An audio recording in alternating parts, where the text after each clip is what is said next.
Similar to Ryan Grimm, Piers Morgan, I guess, likes to get humiliated. I don't know. I guess he likes to get that firm smack in the mouth, a firm slap, a nice firm slap, right?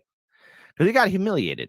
So I want to pull up this interview that he did, and it's quite hilarious because, of course, he's going to say, "Do you condemn Hamas? Do you condemn Hamas? Do you condemn it?" Let's go ahead and play it. You know quite well, I know quite well, your viewers know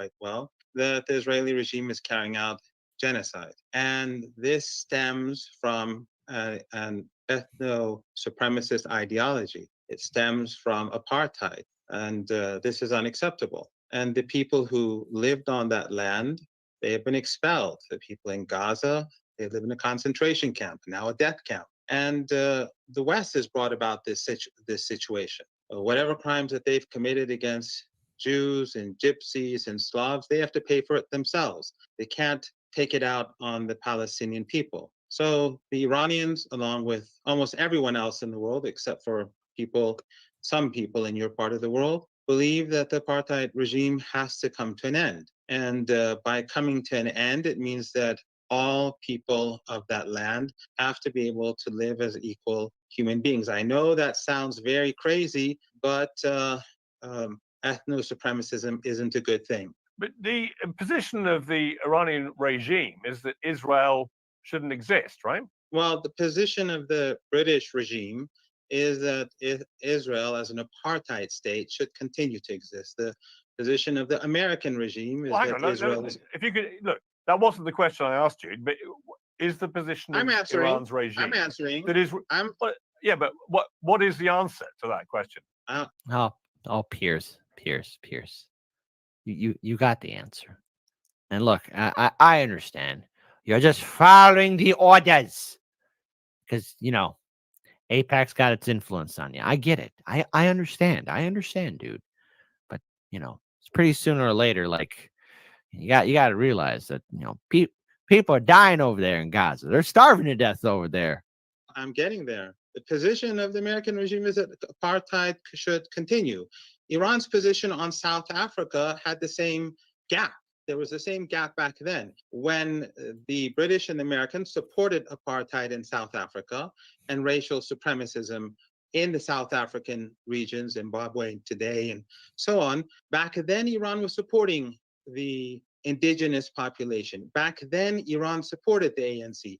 Back then, Iran supported the military wing of the ANC and Nelson Mandela. But we're not talking about South Africa. I'm talking about what is Iran's regime's current position in relation to Israel. The Iranians believe that Israel does not have moral legitimacy as an apartheid regime. And the only way that it can gain legitimacy is that if apartheid is cast aside, if ethno-supremacism is cast aside, if racial and religious discrimination in the sense that Muslims and Christians are lesser human beings and they don't have any right to the land that they've been on for hundreds of years, that should be set aside. People who have been expelled have the right of return. It's not very complicated. It's not, as you say, rocket science. Well, it may not be complicated to you, but what looks complicated to us is that what Iran has been doing in the last few years, if not decades,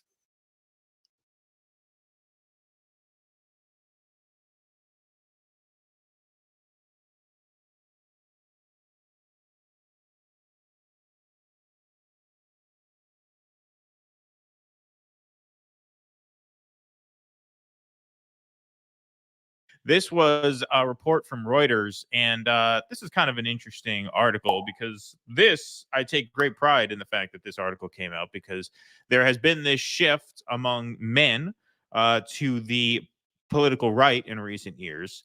And I think I may have even said the exact word despair is the motivating factor behind that. Lack of opportunity is what's driving this. And so here, a study cited in Reuters Despair makes young U.S. men more conservative ahead of U.S. election, poll shows.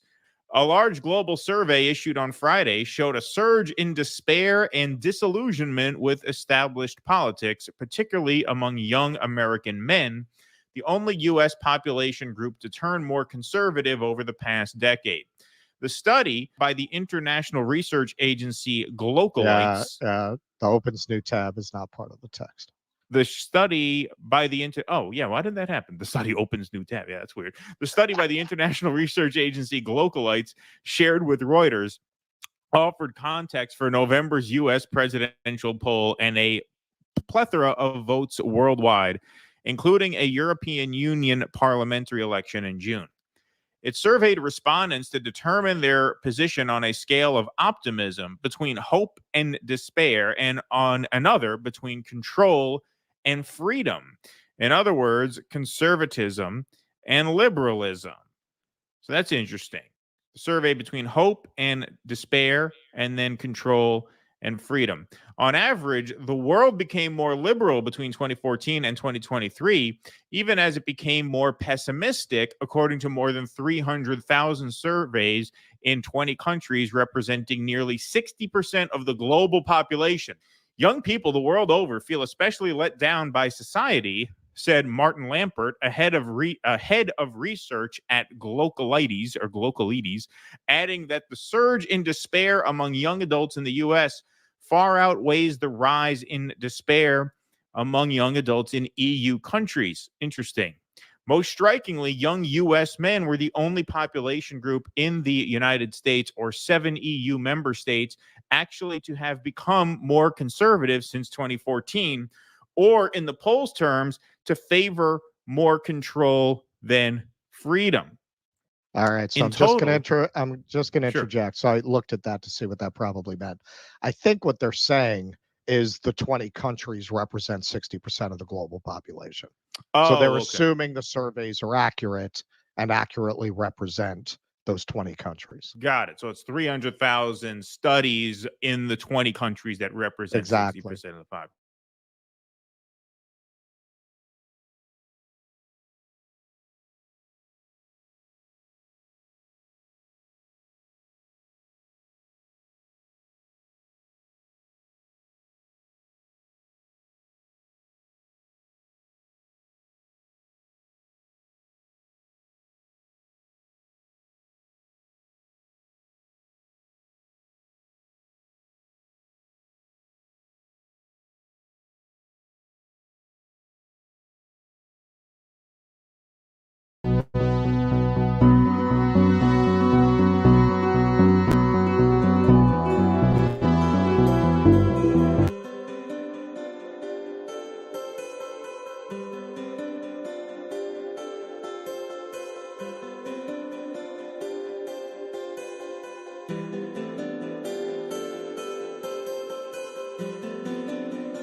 Welcome to another fantastic episode of the Post Duopoly Show. I'm one of your hosts. I'm CJ. What's up, Nick? What's up, Kit?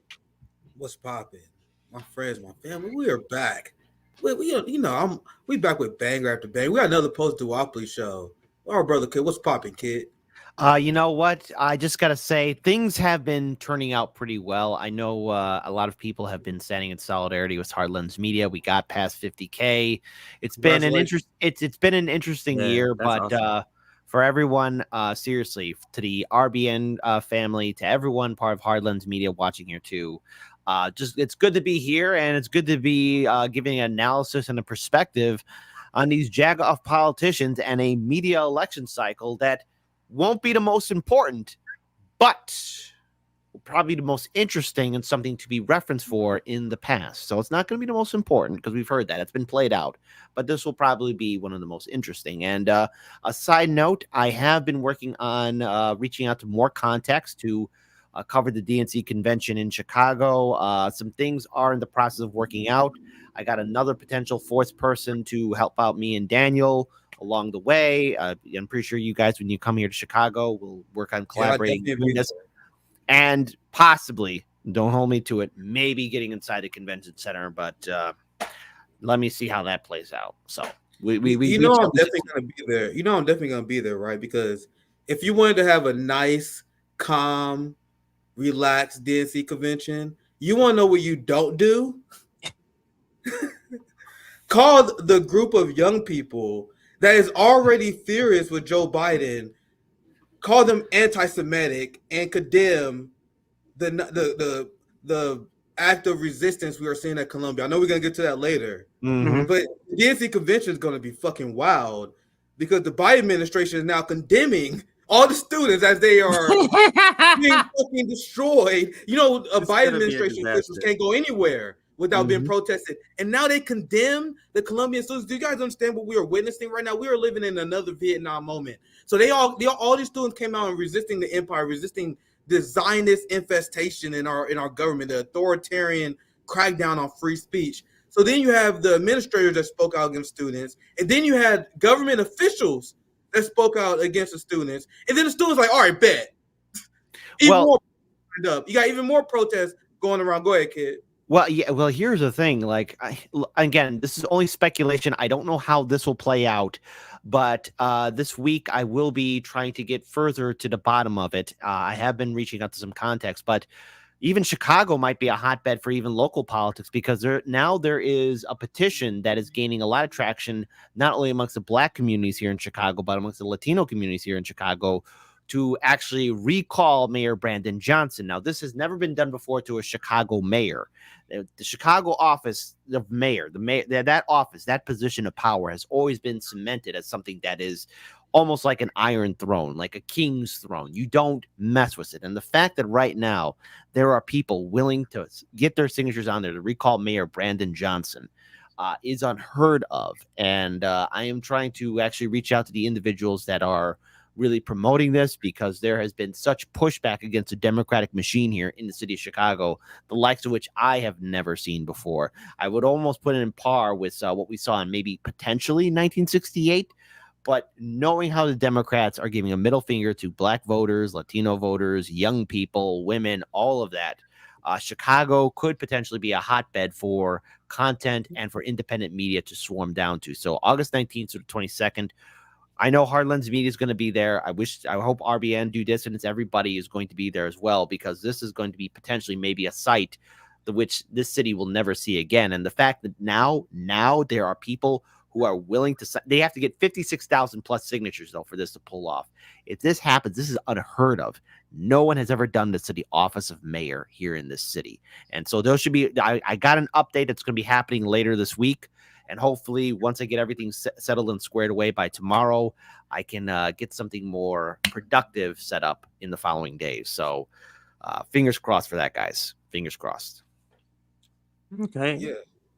Go ahead. All right. So I didn't mean to rant. I didn't mean to rant. No, you're completely good. That's part of the introduction. But let's I wanted to get a couple of the quick segments out, and I think this is a quick segment, and then there's another quick segment, just to allow time for Keaton to get here. He's going to be running a little bit late. I don't want to get to the major stuff until he gets here. So let's get back to this. We played it as an intro. It is what my initial sort of overall broad sort of view of this interview and sort of just Tucker Carlson. It is like for a person like him, a person like an Alex Jones, to be telling truths, I'm not sure all the time, like it's good and bad. You know what I mean? Like it's you're exposing what needs to be exposed, but you're not the right messenger because you're the messenger. It's like Marjorie Taylor Greene on a Ukraine war. Like you're not the right messenger. You're making, because of some of your foolery, and I'm talking about all of these people in Tucker Carlson, the establishment can just kind of go, you talking about the Tucker Carlson that said this crazy stuff about blah, blah, blah, you know, whatever it is. And it makes what he's exposing suspect. So that's kind of like my take on it. But I see you want to chime in, Nick. Go ahead. I am greatly enjoying chaos agents like Tucker Carlson. You guys know how I feel about Tucker. I am a Marxist unapologetically. I believe in class war more than anything else. But what one thing we can do is we can take advantage of infighting and chaos amongst the capitalist class. So people like Tucker Carlson and people like Marjorie Taylor Greene, we use them as useful idiots against the establishment. Because now you have a lot of young Republicans, a record amount of young Republicans that are now speaking out against Israel. So Marjorie Taylor Greene is a shameless hypocrite who I don't know how any of her supporters can ever take her seriously, because she's resisting Mike Johnson and the Republicans on Ukraine funding, but then she'll turn around and say that she supports Israel funding. Now that's where chaos agents on the left like me come in. And I start to poke at them. And I start to call out these contradictions. And they end up doing our bidding at the end of the day. Because we then, using their clout within the system, we use them to point out the hypocrisies in the system. Like Tucker Carlson, for example, like, and I went on the rant before how people are now realizing that tankies are always correct. The communists, they always demonize, always correct. You guys want to know who always first had an issue? Who you want to know who's calling out the CIA first? The intelligence agencies infiltration our government first? The socialists, the communists. That was one of the arguments we was using when we was making an argument that our government is illegitimate, that we actually live in a capitalist dictatorship. They'll say stuff like that. Like, do you guys know in the Soviet Union? Do you know in Cuba they got secret police? Like, sir, we got undercover cops. We got CIA. What are you talking about? So I'm glad that these contradictions are being exposed. But you're 100% right, because at the same time, we do got to put up, keep pressure, because Trump is an agent of the intelligence agencies. He did everything the intelligence agency wants to do. Now, after Tucker Carlson went so hard against the Ukraine war, now I'm going to make fun of all the Trump people, because guess who had a fantastic prediction? I told you guys that Trump was going to back out of the Ukraine war. Now everyone's reporting on it. Who told you guys that a year ago, CJ? So guess who's about to? Yeah, that was a very risky gambit. I told you guys. I said I'm taking the chance here, but I'm going by my gut because I understand class antagonisms. I understand you don't become a leader of a party in this country. You don't become someone who's accepted by the Republican swamp without you being in line with the Pentagon, without you actually being sold out to the empire. So I'm like, bro, there's no way, seeing how much the establishment love Ukraine, that Trump is going to upend this. Trump is going to do, he's going to actually sell the war better than the establishment. Because now they say, oh, we're not giving the money to Ukraine for free. We're giving them loans. Lindsey Graham said he directly jacked that from Trump. And then they're just going to forgive the loan, Nick. This is so obvious, but I think what you did was you use your Marxist analysis. You're now sort of like just without even thinking, giving your Marxist analysis that maybe 5-6 years ago you didn't have. So the more you keep doing that and the more you're being right, you're not going to have that uneasy feeling where you're like, I don't know. You're going to be like, no, this is what's going to happen, because you understand, like you said, the class antagonism. But go ahead, Kate, you wanted to chime in. Well, looking at this entire conversation between Joe Rogan and Tucker Carlson, on the one hand, I could say, yes, people knew about this. I mean, a lot of people have been talking about it, but it's getting mainstream acceptance now, because now a lot of people who aren't normally tuned in or integrated into politics, like how we talk about it, are now questioning things. I mean, the system isn't working. When you have people starving, when you have people wondering how they're going to get by every single day, everyone has to wonder, well, how did it get this way? And when we finally look at our Senate and our House of Representatives, I get a chill down my spine by looking at the ancient Romans and their Senate and the way they ran things and how they went through emperors, where the Praetorian Guard would betray the very person that they were supposed to protect. And our intelligence agencies, in turn, have blackmail and control over our politicians. The fact that we think that they wouldn't have control, look at how well protected they are. The FBI, the CIA, NSA. I mean, we're being spied in on, and yet you would think that the great watchdogs, the keen-eyed eagles, the lions at the gate, our politicians, our senators and House representatives would scream and roar and defend us, but they're not going to do it, because they've been not only paid to shut up, but they've also got the click, click, hey, we got all this blackmail material on you, and if you even think about coming out of line, let us show you the JFK tapes, just so you get scared straight. Because and the thing is, we have to accept this as a fact. Yes, we could say it's speculation, but I mean, this isn't the first time a government did this kind of inside job to itself. And Tucker Carlson, he's not the first person to bring this up. I know a lot of other people who have smaller social media platforms were bringing this up years ago. And I think it's long overdue that the American people speak out and address it as well. It shouldn't just be relying on Joe Rogan or Tucker Carlson. It is now every single citizen's social responsibility to observe and look at these politicians and call them out for the frauds that they are. Their careers are their number one priority. And as for being an independent media, it is everyone's social responsibility, as well as even after the show, to observe and look at other sources of information so that you can be a more well-rounded person and not be hypnotized or trapped into the neoliberal media that is constantly dictating and controlling over us, which also has its ties to the politicians, which also are in turn controlled by lobby groups and the intelligence agencies. By the way, Bill, Bob, my FBI handlers, great to see you guys. What's up, Keaton? What's up, guys? How are you? What's up, Keaton? How's he doing? What was like at the Jimmy Dore show before we get back to the topic?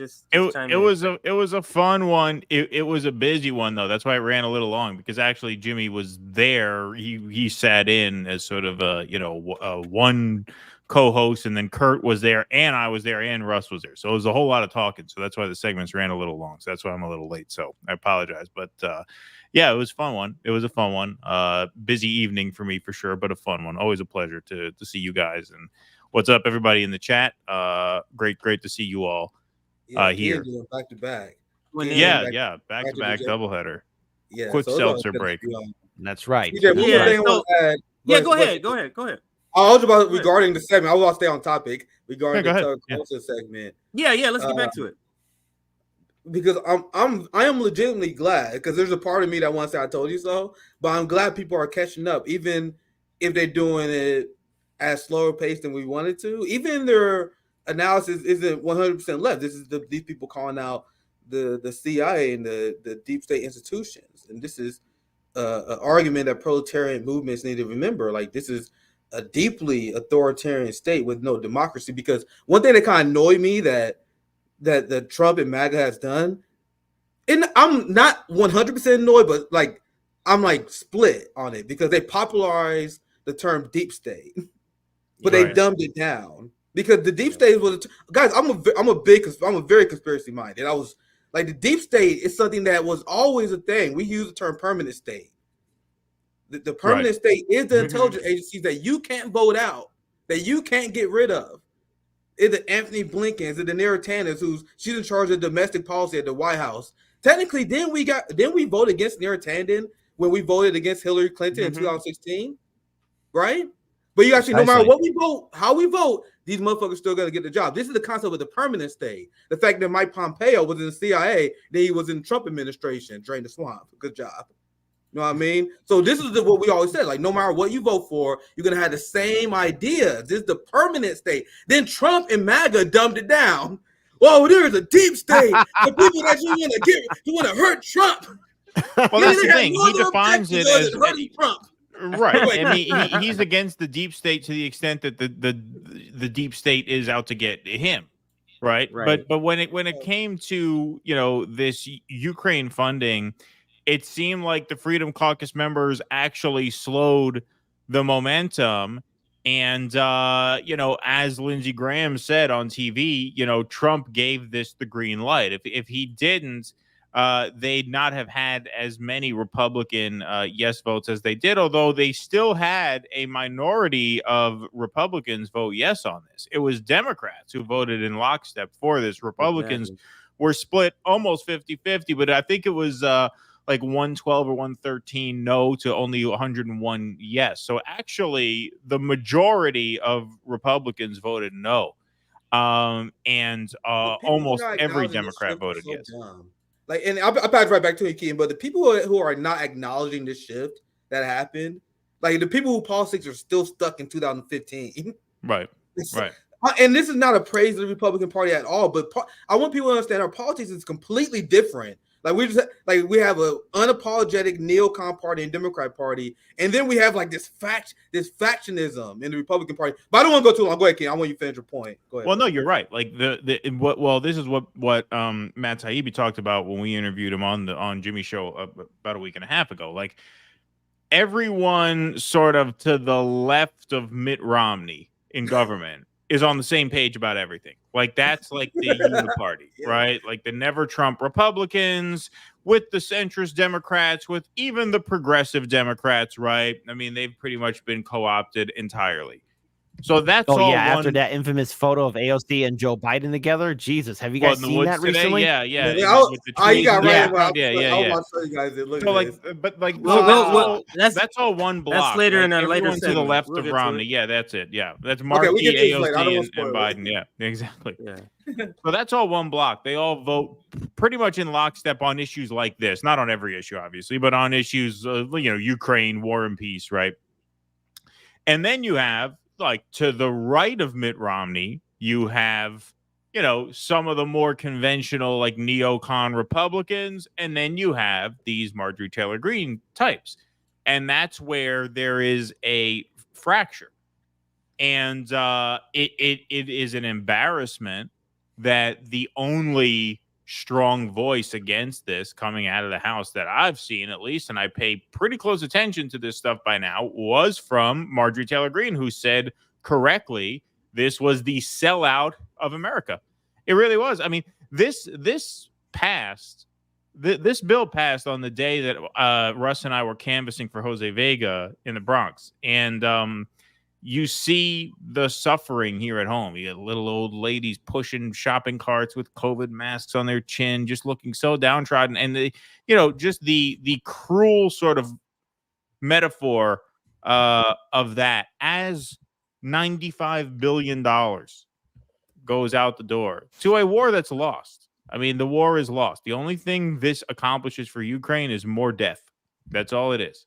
It's really evil. It's really psychotic. It's suicidal.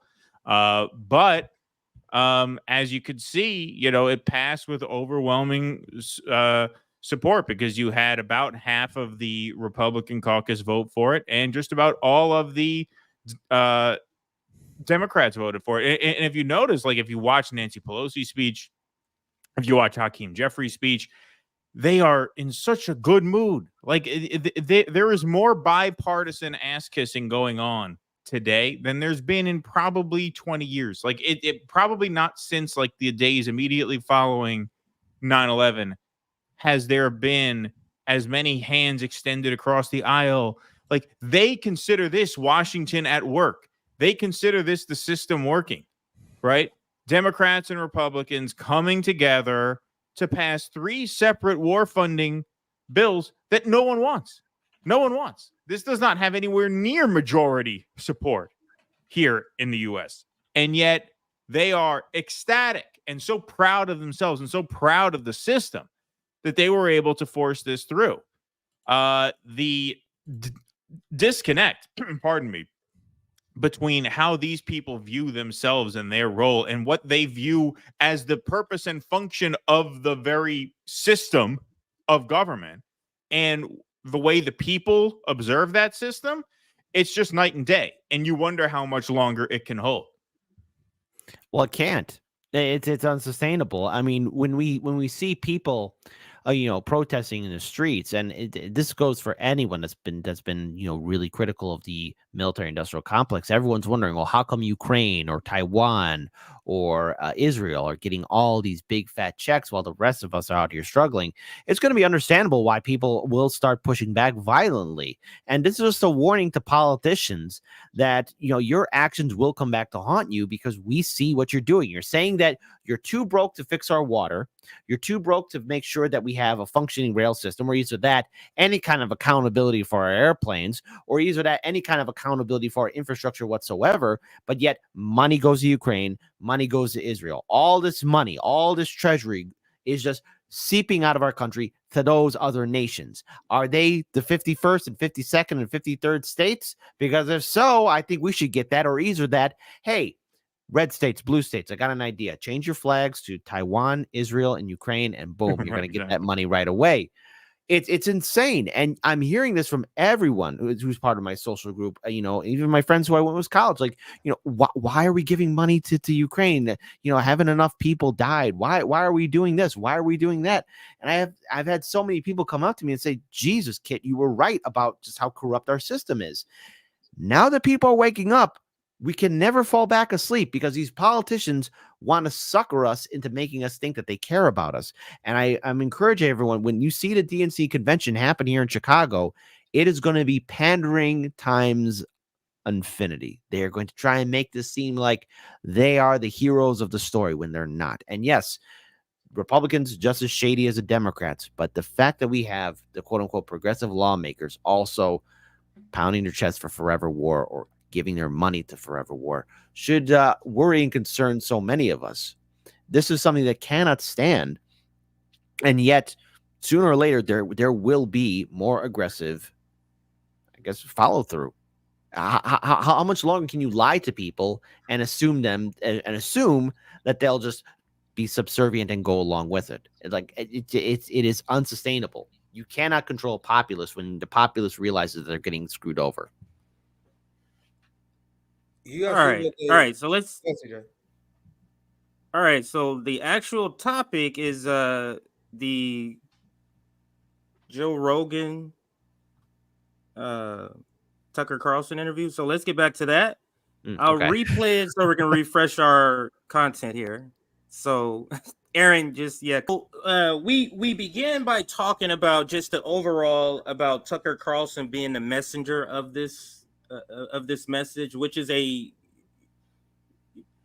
hear something like this on a podcast like a Joe Rogan show that reaches millions of viewers. There's a couple of things that come to mind. One, it could be information that was once kind of tightly held, but with social media, the intel community sees that what people already know. So these things are kind of now okay to talk about, because understand, like, Joe Rogan is a corporate entity that he's not going to stray too far from the corporate talking points or what's allowed in the corporate arena. So moving beyond just Tucker Carlson being a bad messenger, what do you think? For example, I think who did I see this tweet? I think it was Nick's tweet. Something to the effect of, I don't want to mischaracterize your tweet, but for a person, and it wasn't about this video. I think it was about a different Tucker video. But as far as the information that he is sort of exposing, he's exposing, like what you said, Nick, which is the deep state. And the deep state being, these are the people that are actually making the decisions. Like when Tucker Carlson talks about when Putin tells a story about, I think it was Bush or whatever the president, and he said, "Oh, we're gonna do this," and then he went back and talks to Condoleezza Rice, and they said, "Oh, no, we can't do that." They changed, so it kind of illustrated that the president was not the person making the decisions, and we can clearly see that with the Joe Biden presidency. But what do you just think about the information of the people overseeing the intel community is afraid of the intel community? How does that work with keeping the intel community in line, for anybody that wants to take that? Well, I mean, I think the only explanation, I mean, it's kind of interesting because this episode was recorded, I guess, late last week and dropped before this war funding package was, passed. But, what he's saying here hits particularly hard in light of this recent war funding package going through. Because if you look at Mike Johnson and, all of the promises that he made to his own caucus to, at the very least, get like border funding through in exchange for this, and you look at the total capitulation, I mean, he completely betrayed the base of his party, even not worse, but to the same extent that like the Progressive Caucus betrayed their base over the Build Back Better thing. Like when Jayapal kept coming out time after time saying, we will not pass the bipartisan bill unless Build Back Better passes with it, and then she caved. That is the level of loserdom that Mike Johnson has sunk to by allowing these bills to go through. And the fact that he didn't even get any border funding for it leaves me with no other explanation other than he had to have been gotten to somehow. How do you do that kind of 180 on an issue like this? Because in a sense it is worse than the Build Back Better thing, because with the Build Back Better thing, the Democrats were doing what they felt was best for their party because it was progressive Democrats making life easier for the Democratic president. This is different. He's going across party lines. He's literally relying on the Democrats to pass the war funding that then a Democratic president would sign. What other explanation is there than he's been gotten to somehow? Because I don't think you explain this reversal any other way. I just don't. Yeah, Ken, to that point of him being gotten to, you guys know he said the quiet part out loud, right? Have you guys seen the part when he was asked by reporters why he flipped on Ukraine funding? He said, well, it's different when you're a House Speaker, when you just compared when you're a backbencher. When you're House Speaker, you get intelligence briefings. Well, yeah, who cares? So guys, I don't know if you guys saw this clip. It was the funniest thing ever seen. There you go. Yeah, you're right. You're right. Yeah, do you have it? Do you have it or no? I wanted to dig. They talk. No, it's okay. It's okay. A lot on corporate media. There was this clip that was playing all the time because the narrative that the liberals was using was, oh, Mike Johnson is what he doing is an example of a grown-up Republican. What happened when you actually get leadership versus whenever you're just a grifter like Matt Gaetz and Marjorie Taylor Greene. He get intelligent briefings, and it's different when you got the intelligence agencies telling them I saw in that intelligence briefing. They had the hidden camera at the bathhouse I was at 12 years ago. That's a hell of an intelligence briefing they showed me. And then they also show him his web history too. Yeah, bro. PJ. I'm so mad that I didn't save this segment I saw when I was doing some research, making one of my hotspot videos. I was watching these segments, and they said that one of the reasons why Mike Johnson is now the grown up in the room, one of the commentators was like, it's different when you get intelligence briefings. I think it's that Republican guy, that black Republican coon guy that on MSNBC. I forgot his name. That Republican. He was a House Michael Steele. Yeah, Michael Steele. I believe it was him. Don't quote me on it, guys, but I believe it was him. He was like, when you're a House Speaker, it's different because you got the intelligence agencies telling you that your vote, what you do, is directly tied to national security. So if you don't fund Ukraine, they're going to put out messaging campaigns that said the reason why the Western rules-based order failed is because of Mike Johnson. And then he's like, at the end of the day, Mike Johnson woke up and realized that he will get smeared by the intelligence agencies in the media. They will then turn around and say, bro, you're the reason why Russia won. And because of that, he was like, Mike Johnson's like, bro, I don't want to make enemies of intelligence agencies. Guys, they said this live on MSNBC. Like, not even hiding it. To your point, King, this is why I chime in, because they're not even hiding that he was gotten to. That's the narrative. The narrative is that, yeah, when you're a speaker, you talk to intelligence agencies, they tell you what the fuck to do. Yeah. Now, think about how fucked this is. And this is another point I was about to make earlier. I'll pass it back to the panel. It's literally normalized. It's literally considered normal and standard procedure that we're not supposed to know what the CIA is doing. What? So they write foreign policy and they force the government to go along with the foreign policy, but there's anything they do is secret. Their budget is secret. Who they answer to is secret. They are an active rogue agency that has been completely normalized. They answer to no one, and if anyone challenge them, I think it was Lawrence or Donald said they got 10 ways to Sunday to screw with you. No, that was Chuck Schumer. Oh, Chuck Schumer, yeah. Yeah, Chuck Schumer. That said they got 10 ways Sunday to screw with you. I'm gonna pass back the panel. Anything you guys want to add? I don't want to write too much. Yeah, just because I was thinking along, and we can close it and move on to the next little quick segment before we get to the main two. And that is, I was thinking of, so we all were thinking along the same lines. I didn't see the segment you mentioned, Nick. Oh, and I got my camera off. My daughter wanted to sit here, but I don't want her to camera. But I didn't see that segment, but there were several segments talking along those lines. The one I saw, I believe it was Morning Joe, and they were like, he got a briefing, and that's when it went on. It was a light bulb. I was like, oh yeah, if he's getting a briefing. Oh yeah, because the briefing. What was the briefing? you know about JFK, right, Mike, buddy? You know about JFK. You know what I mean? You know about that. You know what we could do. You know about the 91 charges that Trump is. You know about the video that we have of you that time at the lake with the young 13-year-old. You know about that. Yeah. So you need to make sure our weapons manufacturers get paid. You know how to do that, buddy? I bet they sound like mafia, like typical mafia person in a movie. But that's exactly what it was, and that's the only reason why I see Donald Trump being okay with this. Like, you notice Donald Trump is not reacting crazy because he knows, oh, you got talking to, okay, we went a little bit too far, Mike. We went a bit too far. That's basically what Donald was saying. You know what I think's funny? And I'll pass the kid. I think you want to chime in. You know how Tucker is coming out against the CIA super hard, and I'm glad he's doing that. But remember how he had that big interview with Putin, where Putin mocked him for being aspiring to be part of the CIA? I feel like Tucker has to prove something to that.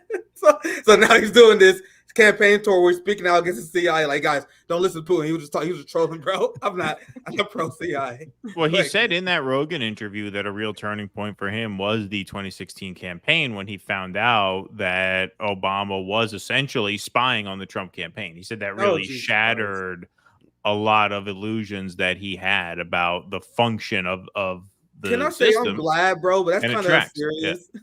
Bro, so the CIA death squads in Operation Condor in the Global South, that didn't do it.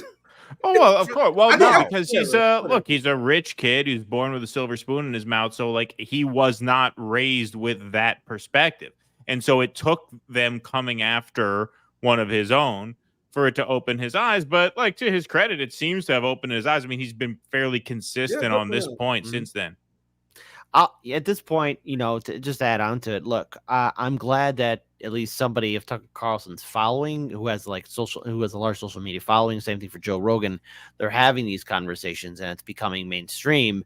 But people can also then find us here and Hardlands Media, RBN, Do Dissidents for all the work that we've been talking about and being consistent on this and addressing the fact that, look, our government is working against us. We have been spied in on, and there have been many heroic whistleblowers and journalists who lost everything, including their own lives, for trying to reveal this to the American people.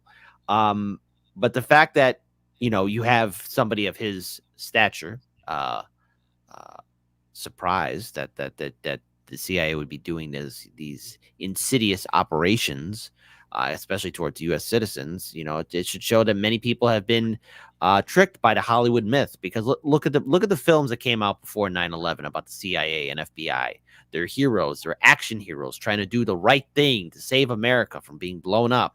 When in fact, all what they're doing is screwing over the people. I mean, never ask the CIA what their role was in the war on drugs. I mean, the reason why we're here is because of the CIA. They played such a key role in that.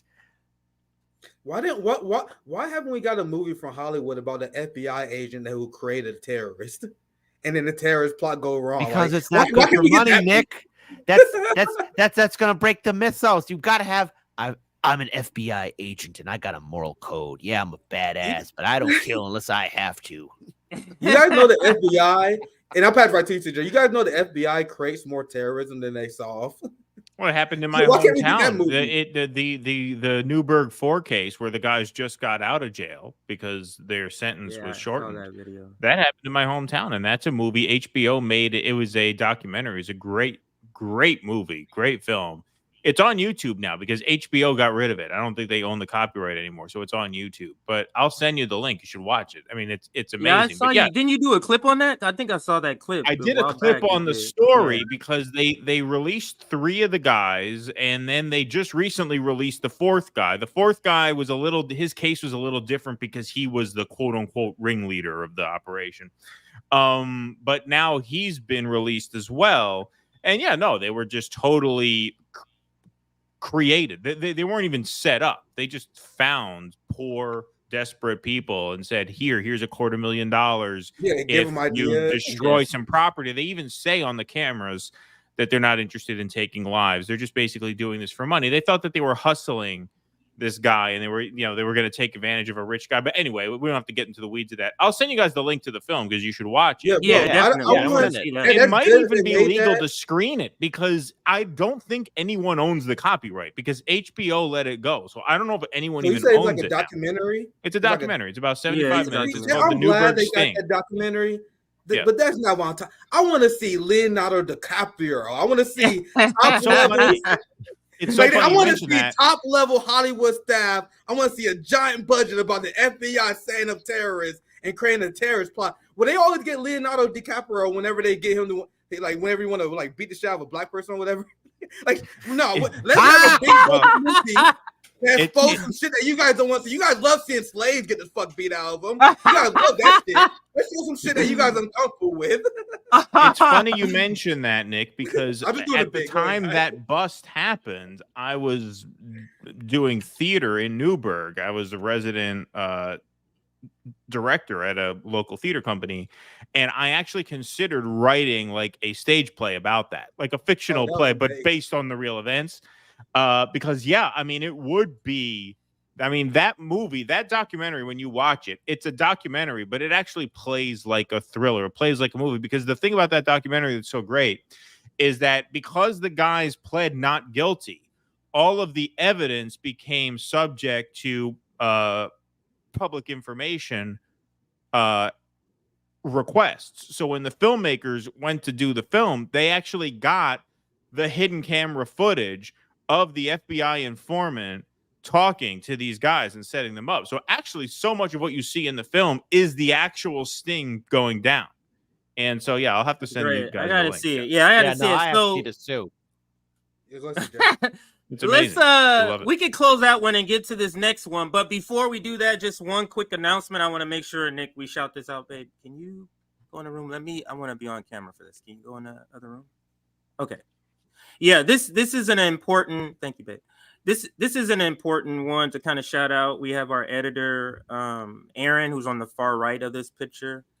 A lot of people never seen her before. I don't like how I look either, but everybody probably say that. I think JB looks the best, but so Erin, when she was missing a while for like almost 2 months. It was because her husband suddenly died, had a heart attack, and suddenly died. That's horrible. It was young. I mean, young, under 50. I think he was like under 45 or something like that. So, So, and he was the primary breadwinner. So right now is a time we need to reach where we can, if it's $1 here, 50 cents, whatever you could donate to this cause of just getting her some funds to kind of carry her over to this, now she has to, change her complete lifestyle and kind of solely support herself. I should say it that way, because she was supporting herself before. But if you're able to donate, please do. You see the GoFundMe right there. This is really, Erin has been a part of the family. How long, Nick? She's coming up on a year, if it hasn't been a year yet. All the great graphics that you see, she's been doing them. All the clip cuttings that you see, she's been doing them. And, she came back in January and after her time off. And we just gave her some time before we decided to do this fundraiser, because we know she had to do the graphic. So just wanted to give her some time. But anyway, if you're able to donate, please do. I'm not trying to bring the mood down, but this is when we got to reach out to our community and say, this is a time where everybody's economically hurting. She just happens to be in a worse economically hurting position than she was before. So if we can, as a community, reach out and support our comrade Erin. So just wanted to mention that for her.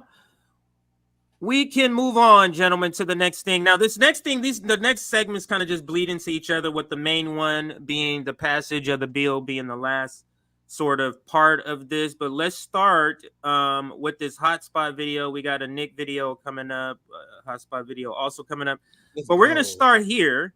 Banger. I think this is hotspot. Yeah, this is where we're going to start with this one, and we're starting with AOC because before we can talk about the Ukraine funding, we need to talk about how she supported it before it was passed. So that's the reason why the Ukraine and the passage of the bill is sort of last. So let's start with this video with AOC, and we're calling the beginning of this segment, at least, Establishment Sandy, which she was known as Sandy before her transformation into this waitress.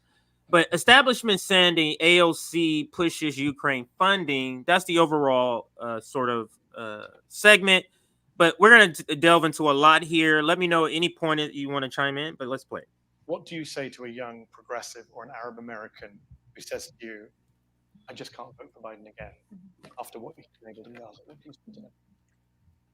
I mean, I think everyone comes to this prospect and this conversation with a different history, different background, what they bring. God. Palestinian American that has had their family killed. There is nothing. Not only them. I mean, I'm here to lecture anyone. I also think that this election is more, in my personal view, I believe this election is about more than the president. And also, it's not just one election that's happening. We're having hundreds of elections.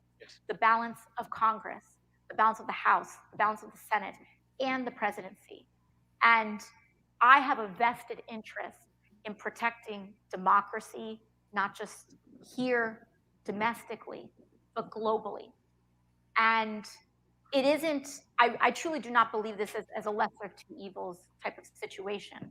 I think about what do you think she means by that? If anybody want to take that part, No. I have a hunch, but what does she mean? This is not a lesser of two evil, because she doesn't expressly say it. But if anybody want to take that question on before we get back to the video. What we're witnessing here is a word maze. It's wordplay. It's a word salad. What she is she's saying things in order for people not to really question or look into it. And so when she brings up the lesser of two evils things, well, then people will then say, oh yeah, well, that's Donald Trump versus Biden. I guess Biden's the lesser of the two evils because Trump, orange man, bad. This is all deflection leading up to that answer. She's not even answering the question. She's saying things just to say them so that Hassan doesn't respond back. Yeah, that's kind of talks a lot about. I mean, we can let it go because she talks about this in the second minute. I don't remember the question. Anyone remember the question after that long word? What do you say to progressive or an Arab American who's saying, I don't want to support Joe Biden? You say, well, hey, sorry, Democrats sold you down the river. Too bad, kiddo. You got to vote blue no matter who. All right, let's. All right, so I'll get back to it, and then I'll get back to you, Keaton, so you can chime in. Sure. What conditions do I want to be organizing under in the next 4 years? Yeah. We can look at both of these individuals oppositionally as well, depending on what issue you have. But I would rather, even in places of stark disagreement, I would rather be organizing under the conditions of Biden as an opponent on an issue than Trump, who is not. No one explains why when they say that. Well, no, that was exactly my point. Yeah, if you want, you can pause right there. Why? Why would you rather organize under Biden than under Trump? How much more responsive to your aims was Joe Biden than Trump? I mean, Trump was more antagonistic with his rhetoric, like he send her back with the Ilhan Omar chant and stuff like that. But during the Build Back Better negotiations, where Medicare for all was not even on the table, you're talking about the most basic of basic things like paid family leave. You couldn't even get Joe Biden to negotiate face to face with Joe Manchin. Like, you couldn't even pressure him into doing that. So what do you mean I'd rather organize under these conditions than under Trump? If you want to make that point, you need something, one thing, literally one thing that you can point to over the past 6 years that made it through the House that would not have made it through the House were you not there. And you cannot say that. Now, obviously, like a party line vote where every Democrat votes one way and every Democrat votes the other way, that you could say, well, but not for AOC. But you can't. What I'm talking about is there any piece of legislation that made it through the House under AOC's time in office that would not have made it through the House under Joe Crowley? Exactly. You cannot say that. You cannot point to a single thing. So if you cannot point to a single thing that fits that, then you can't spin this bullshit about what conditions you'd rather be organizing under, especially when you could not even pressure Joe Biden, the leader of your party, into negotiating with the centrist opposition. Yeah. And this is the debate I had when I was having my hard divorce with the Bernie Sanders left, because the DSA types, they will make this argument like this gospel and swear they're killing it. Yep. Swear, well, exactly. they will say, well, technically we know they're neoliberal capitalists, but I'd rather organize under a neoliberal Democrat than a Republican. Citation needed for how your success in doing that. Right, Because you've been doing that these past 4 years. Right, you've been doing exactly that for these past 4 years. So you've had a chance to actually prove your case. Okay, you said in 2020 we'd rather organize under Biden than under Trump. Now, 4 years later of organizing under Biden, what do you have to show for that time that you didn't have to show for the time spent organizing under Trump? The answer: fuck all. Zero. Thank you for that. Thank you. Make sense. This is the point I'm making. The strategy don't even make sense, because do you guys know how many of these suburban white liberals would be in the streets if Donald Trump was sending 2,000-pound bombs to Israel right now? Exactly. Do you guys understand every single resist liberal will have Palestinian flags in their profile? Yep. They don't, even if they shall have sympathy to the Palestinian people, they're not going to go to a protest. They're not going to raise concern because they don't want to make Biden and the Democrats look bad. That's a great point. You understand if Trump were president, how many more allies you will have in the street? That's why I believe the opposite, Nick. I agree with you. I believe that it would be it's better to organize actually under Trump, because all of you, including you, I would be saying it to OLC, including you, AC, would be out in the streets like you were out in the streets about the migrant facilities. Yeah, exactly. Sorry to interrupt, but there would be articles of impeachment. There would be articles of fucking impeachment made by any squad member if Trump was president after what he did to Gaza. Now they're like, oh, come on, man. We got to look at our coalition way. We all come from different backgrounds. You got to see the long word side. You guys think she'll be saying this? Do you guys think there would be any of this apology if Trump was president?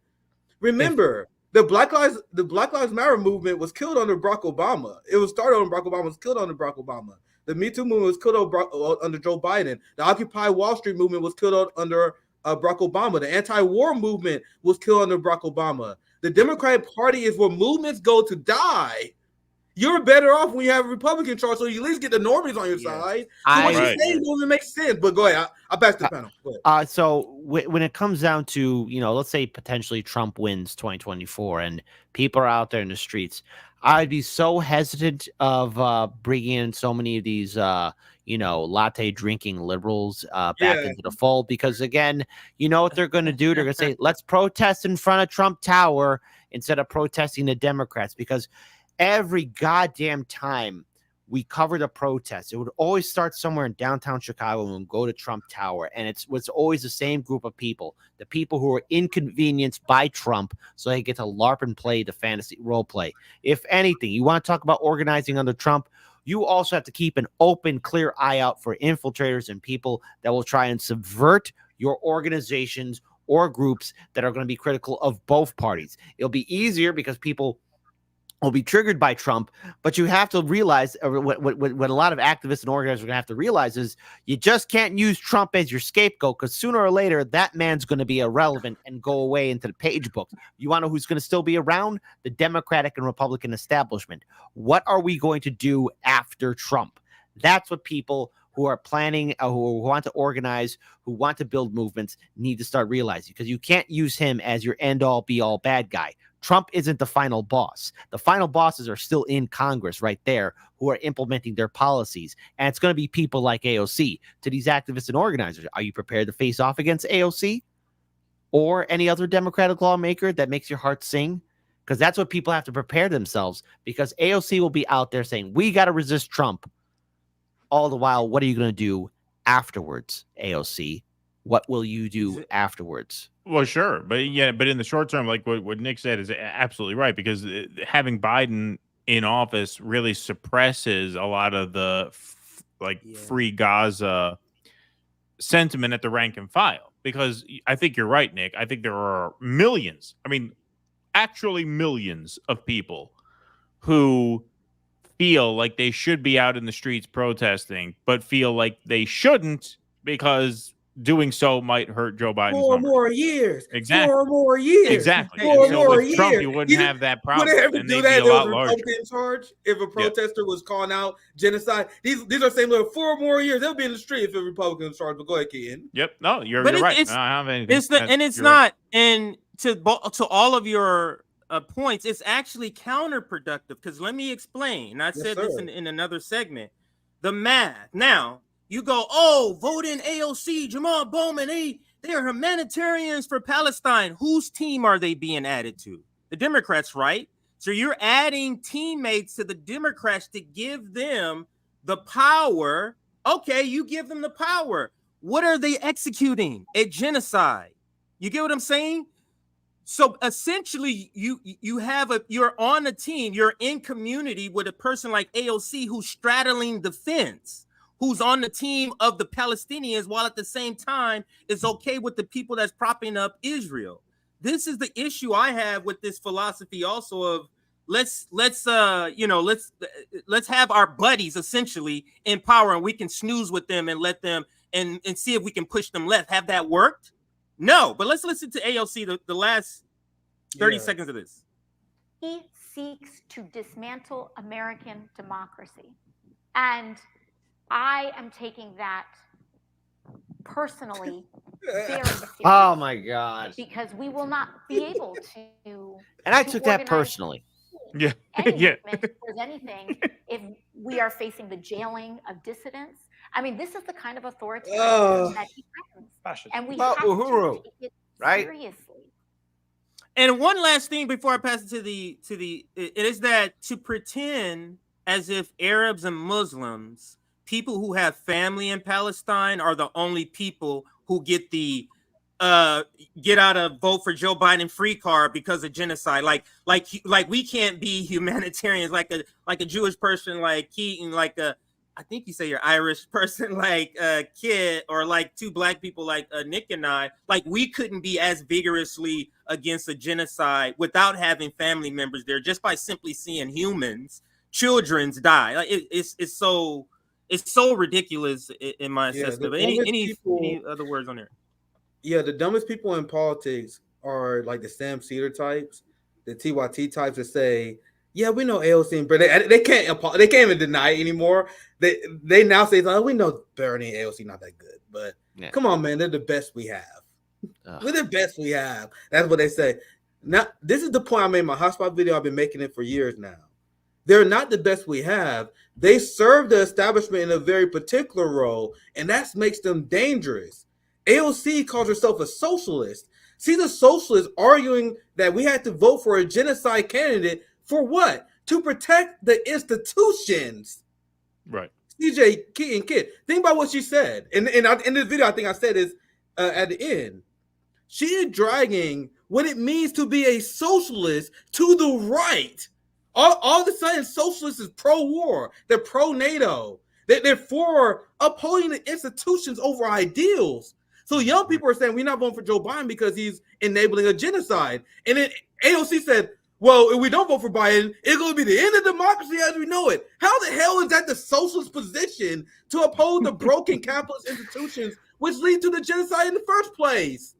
You guys see how she changes what it means to be a socialist? Now, and this is the point I was going to make earlier, but I didn't have time, but when it comes to the Marjorie Taylor Greene, then you notice how in the media, they're saying there's a lot of people on the far right that's against Ukraine funding. Now in the corporate media, being against the Ukraine war is a right-wing position. Right. Who called that 2 years ago, friends? I told you guys that. I told you guys the reason why Bernie and AOC was muted early on and why it's very important for them to support the Ukraine war, because there's an active psyop to change what it means to be a socialist in the West.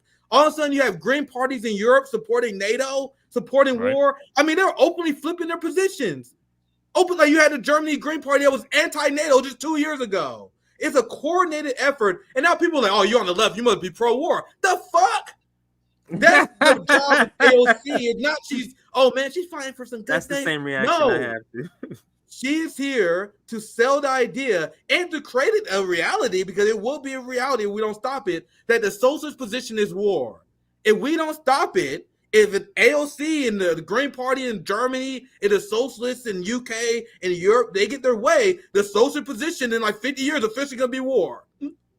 Because they're going to get rid of us, right? And this is the realignment that you're talking. This is the realignment that all of you were kind of referring to. We are literally living with our own eyes in a realignment that's happening politically. I'm just wondering how it's going to end up on the other side. Kit, you wanted to chime in before I get to the video? It's first of all, this is just a masterful stroke in regards to just turn the anti-war movement into a right-wing talking point. And it is, I only could imagine what people would be thinking 2 years or 3 or 12 years before of this revelation of how things would play out. And I, for one, am greatly disappointed in a lot of these activists and organizers that have hero worshiped people like AOC into thinking that she's infallible, when in fact she is completely flawed and is not the great hero to save the day. She is the person who will sell you down the river because she wants power. She is Nancy Pelosi 2.0. That is her destiny if we don't get her out of office. How does that sound? Yeah, and let's just continue with the establishment Sandy, and this is what's going to roll into some of our other Palestinian topics. I'm sorry, war topics, not Palestinian topics. But let's listen to this hotspot video by Nick, and we're going to pause it in particular when we get to the sound of AOC actually talking. We'll discuss that particular section in a second. NATO left politician Alexandria Ocasio-Cortez is pushing hard for your taxpayer money to be sent to Nazis in Ukraine. AOC is very upset that the House is considering tying aid to Israel as they commit their genocide against the Palestinians with the aid that AOC is so desperate to send to the authoritarian regime in Ukraine. We shouldn't be funding Israel as they commit a genocide. So let's send the money to fund another war instead. Oh, how progressive of you. AOC even said with a straight face that we must send our taxpayer money to Ukraine in order to defend democracy. The core and the key that we have here is in support geopolitically, instability, is in supporting Ukraine in this moment. I gotta stop it here because when I first saw this, I was having a deja vu moment when I was listening. I was like, as much content I did on AOC and her selling out and her becoming, Nancy Pelosi, I got this shocked me. This one shocked me here. Like I knew she had the position. You know how somebody has a position, but it's still shocking to hear them articulated. Yeah, CJ, remember it's still shocking. Yeah, go ahead. Yeah, CJ, remember we said on our show over a year ago that there was a coordinated plan. So Bernie and AOC and the progressive wing, the fake progressive wing of the Democratic Party, they was told by the establishment to not talk about Ukraine no matter what. It was very strict instruction. And I explained many times before, it was meant to muddy the waters on what the progressive position is. So then you have Matt Gaetz and Marjorie Taylor Greene and the Republicans who was given permission by the establishment to speak on it. So then the establishment can say, oh, look, supporting funding the Ukraine is obviously the progressive position. If you're questioning that, you far right, it's very important for AOC and Bernie not to speak on this, because if they did, it will show how little they know about the issue and it'll expose them. That's why in Bernie Sanders, in the interview, he was asked about this. He was pressed on this in a mainstream outlet where he's like, well, I didn't look into Ukraine. Bullshit. A lot of people had different takes on that, on why he said that. My take was bullshit. He knows exactly what's going on. He was told not to talk about it. And the reason why I think you're shocked here, CJ, because the directive obviously changed. You would never see AOC do this about a year ago. Now they was given direction, whether they made a calculation that the anti-war movement truly completely left the squad, so they fill in a different role. So now for the first time, we're seeing them being offensive with their messaging here, where the core and the key, yeah, that's it, is about funding Ukraine for democracy. That's why it shocked you, I believe. That's my take. It's offensive now. Yeah. The way that they talk about it is offensive. It's like they're not just responding to a protester to talk about Ukraine. Yeah. Remember that? That's where we come. Where we couldn't get anything on her speaking about Ukraine until Jose Vega had to go protest her, and she finally spoke up a little bit. But to now speak about Ukraine being some sort of pivotal thing in the pursuit in the maintenance of democracy, Nick, that is just blows my mind that she can still call herself a socialist. People who first initially supported her, anti-war, Medicare for all, like, how are you still okay with her? That's what's blowing my mind too. She's an openly institutionalist now. She don't argue positions based on principles. She argues positions based on what would make the institution the strongest.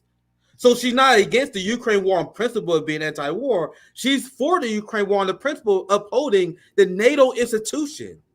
Do you guys understand that institutionalism coming from a structure in which we're supposed to overturn, that's like the exact enemy of what a socialist or any revolutionary will be advocating for, where you betray your principles just for the institutions? What we're arguing for is that if the institution is rotten and doesn't meet your principles, it must be fucking destroyed and made anew through the process of revolution.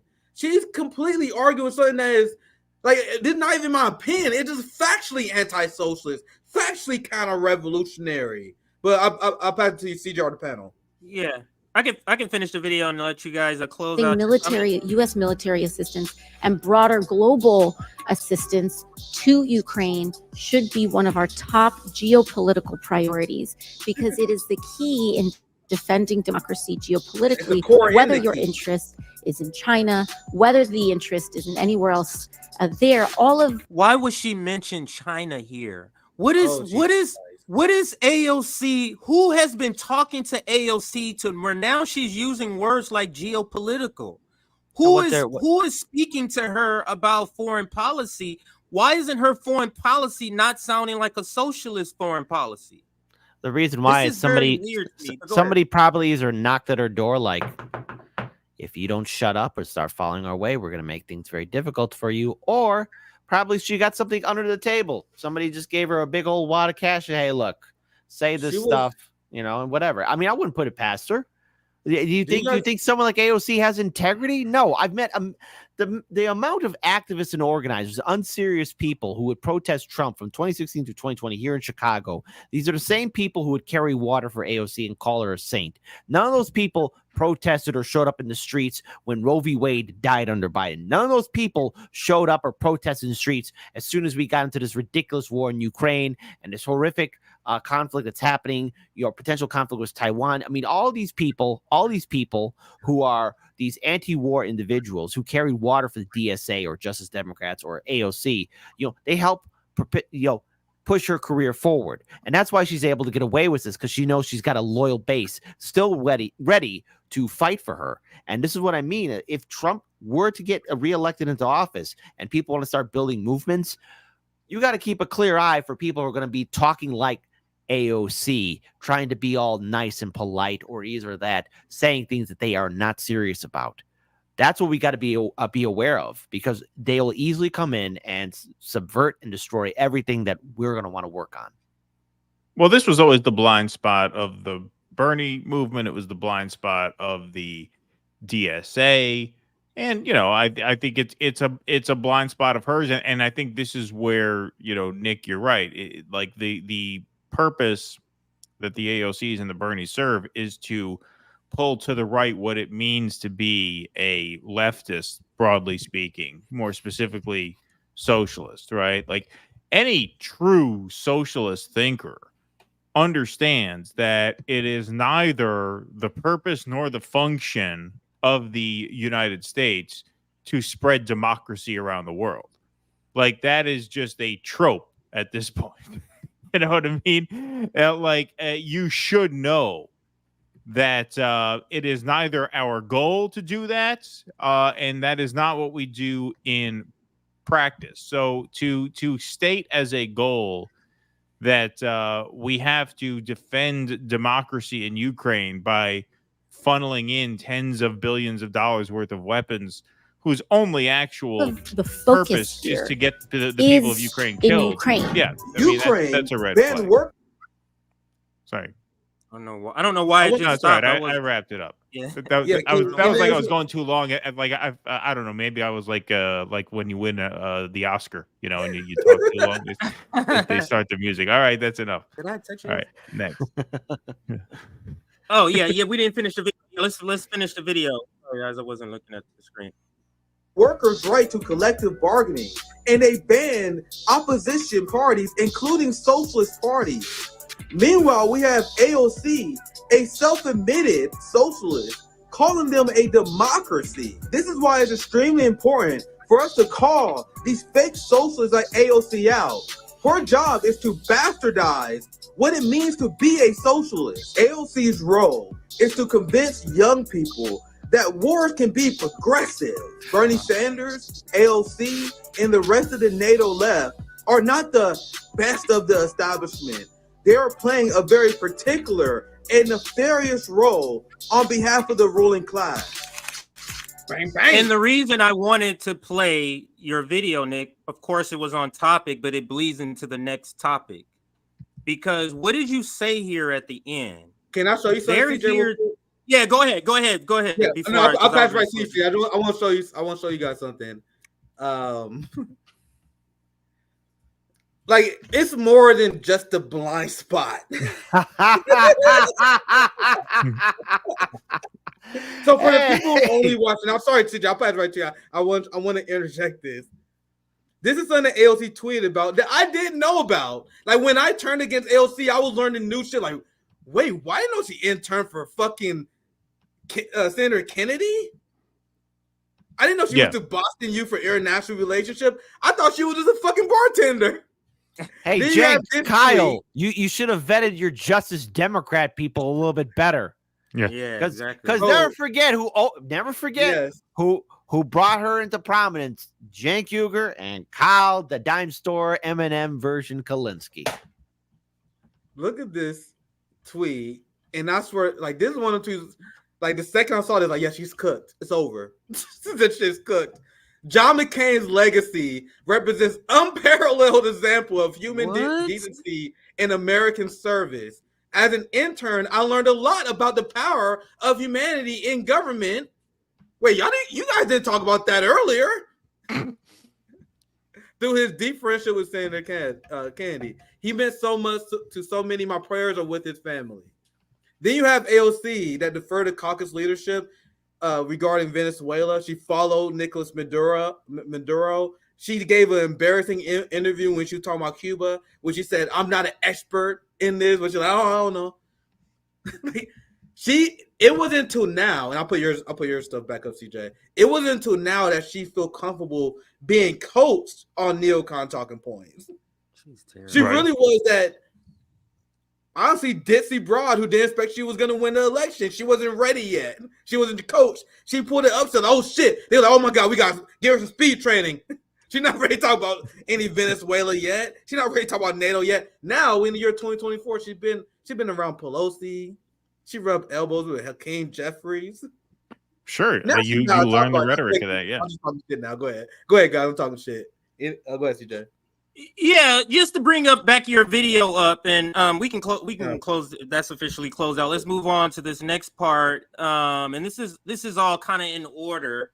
So I wanted to go over AOC being an establishment shield first, before we got to the reject AIPAC segment, because if we're talking about the squad is up against $100 million from AIPAC, and then we go, okay, it's time to fight for the squad. We have to ask ourselves, who are we fighting for? Are they worth fighting for? And I think the AOC establishment segment kind of spoke to that. And this last part you said, Nick, in this video where you talk about them sort of bastardizing what it means to be a socialist.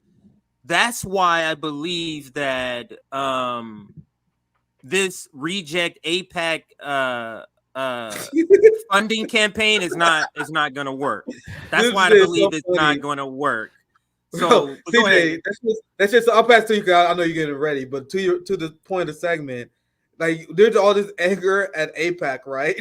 Like AIPAC and trending, all these young people learning what AIPAC is. So you have this group that's like, yeah, look at all these people that being funded by AIPAC. AIPAC is so evil, right? We like, yeah, fuck AIPAC. They're like, yeah, look at this person being funded by AIPAC. We're like, yeah, this is account face. And then they're like, yeah, this is why we need to protect the squad. Wait, what? No, wait. Wait, hold on. No. That's not what we saying, homie. Hold on. Never that. Never. They trying to get us. Now, you guys say AIPAC, right? Does that mean we gotta protect the squad? No, wait, hold on. I didn't say that. Go ahead, Kid. I think Kid was gonna chime in. I can't see. Well, I mean, why stick our neck out for people in the Democratic Party, especially like AOC and the squad, when they know damn well that majority of the Democratic Party is owned by AIPAC? They ask us for their help, but when we've asked them for their help, it's been nothing but radio silence. Where were they for Force to Vote, or March for Medicare for All, or the Fight for 15, or anything else of that nature? They want our help when they need us because they're acting like an abusive spouse, okay? They say, oh, I promise I won't hit you anymore. I won't beat you anymore. I won't steal from you. I won't cheat on you. Please take me back. And as soon as you take them back, they go right back to smacking you around and stealing from you. The squad doesn't need our help, and when we asked them for their help, they were indifferent. So we just returned back that in response, and everyone's going to say, well, then we lose progressives. Are they progressives? Were they always that? The answer is no, they never were. Their actions speak louder than words. Perception drives reality, and the squad, the Justice Democrats, the Progressive Democrats, are just neoliberal Democrats, but just lighter. That's it. Their votes led directly to an increase, a boom, you should say, in profits in the military-industrial complex. Like the second that you can say that on your resume, you forever lose my vote. That's something that should never be on your resume. There should never be a vote that you take that directly leads to the increase in profits of defense contractors and military-industrial complex. If that happens, you're no longer on the left. You're no longer worth supporting. This is Bernie Sanders. This is AOC. During that spill that you showed earlier, that was her lobbying for military-industrial complex money. The day where we give these people benefit of doubt, why should we give them benefit of doubt? We know the war in Ukraine is over. What did Julian Assange tell us? Their goal is not successful war, it's profitable, never-ending war. So what is AOC here to do? She's here to ensure that happening. Yeah, so she's working for the military-industrial complex, not us. Go ahead, Kian. Well, yeah, and it's also an issue of like, you know, what one of the things that they will try to come at you with as well. Do you want to give AIPAC the flex of being able to knock off, you know, these members of Congress, right? Do you want to give them the win? And the answer is that they already have the win in that arena. Like there's no win to take away from them, because the proof of concepts when AOC won that primary in 2018 was not that this is going to be replicated 218 times and that the progressives are going to be the majority of the House.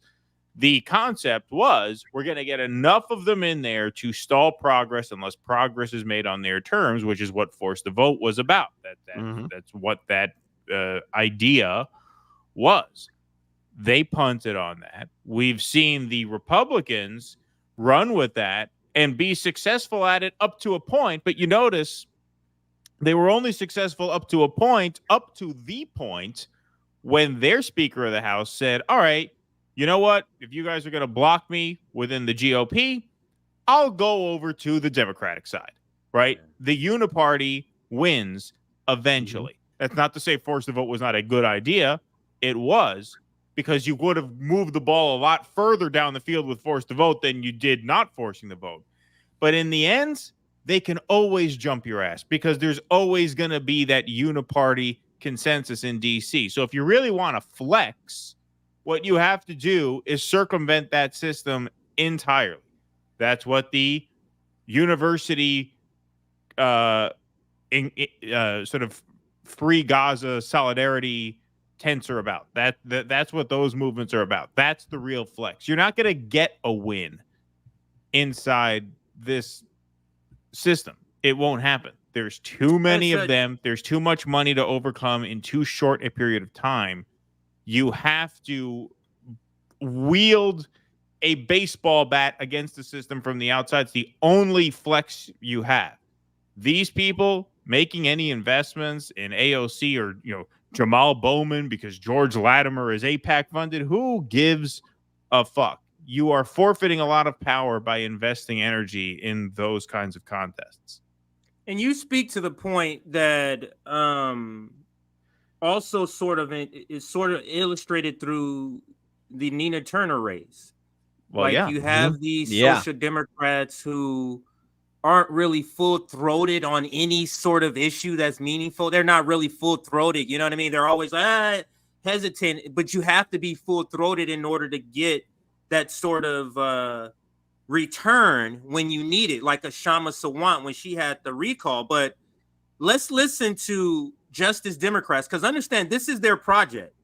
AIPAC is literally trying to destroy. So this is their biggest enemy, this Justice Democrats, is AIPAC.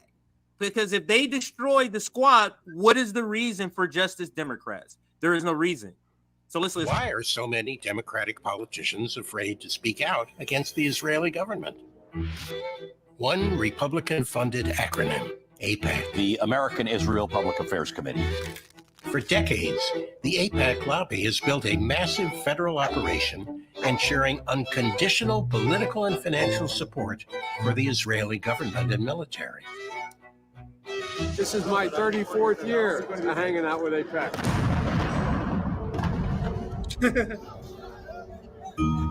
Now, AIPAC is planning to spend $100 million against a handful of black and brown Democratic incumbents.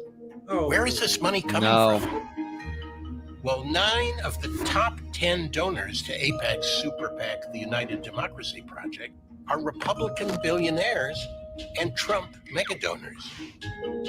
The same donors funding anti-abortion, anti-IVF, pro-NRA Republicans. In the same AIPAC that's funding all the Democrats, too. We're going to get to that in a second. But exactly. I couldn't resist it on this part, but let's see if we can finish the clip. Is another minute in. That's not surprising when you learn that AIPAC endorsed 109 insurrectionist Republicans who voted to overturn the 2020 election. Can't be pro-insurrection and pro-democracy. You can't be pro-insurrection and pro-American. Maybe Biden should tell that to his friends at AIPAC. While voters watch in horror as American tax dollars fund Israel's massive killings, AIPAC's only remaining tactic is to silence Democratic incumbents with multi-million-dollar primaries funded by Republican dark money. We call on all voters, elected officials, and political organizations to reject AIPAC. Reject candidates handpicked and bankrolled by Donald Trump's donors. Reject silence as tens of thousands of Palestinians are murdered. When we reject AIPAC, we're one massive step closer to rejecting the grip of all corporate super PACs on our elections. Oh my God! Yeah, pretty. They have some balls to, like, this is so many contradiction in this, but the broader contradiction is you're talking about I hate the fact that they're trying to lean on Palestinian struggle as if they're the most staunch supporters of Palestine when they're the ones that's on the fence. That's one contradiction, but the biggest contradiction is, how are you leaning on Palestinians when you're supporting, in the other breath, you're supporting Joe Biden, AOC? Like, it's this line, it's this like smoke and mirrors game that social democrats, aka progressive Democrats, have to play. Like, we're free Palestine. Joe Biden, you need our vote. You get what I'm saying? It's that. Well, they're also trying to frame it. Go ahead. They're trying to frame it like AIPAC is uniquely Trumpian, because what they're trying to do is they're trying to tap into that resistance pocketbook, which is what Justice Democrats wants to do, right? Because they know that the libs skew more PMC. They have deeper pockets when it comes to writing checks for candidates and for organizations, and so they figure, well, if we frame this as AIPAC is Trumpy, you're not Trumpy, are you? You want to stick it to Trump, don't you? Because they know, like, that's the Brooklyn dad defiant politics girl type set that they are appealing to.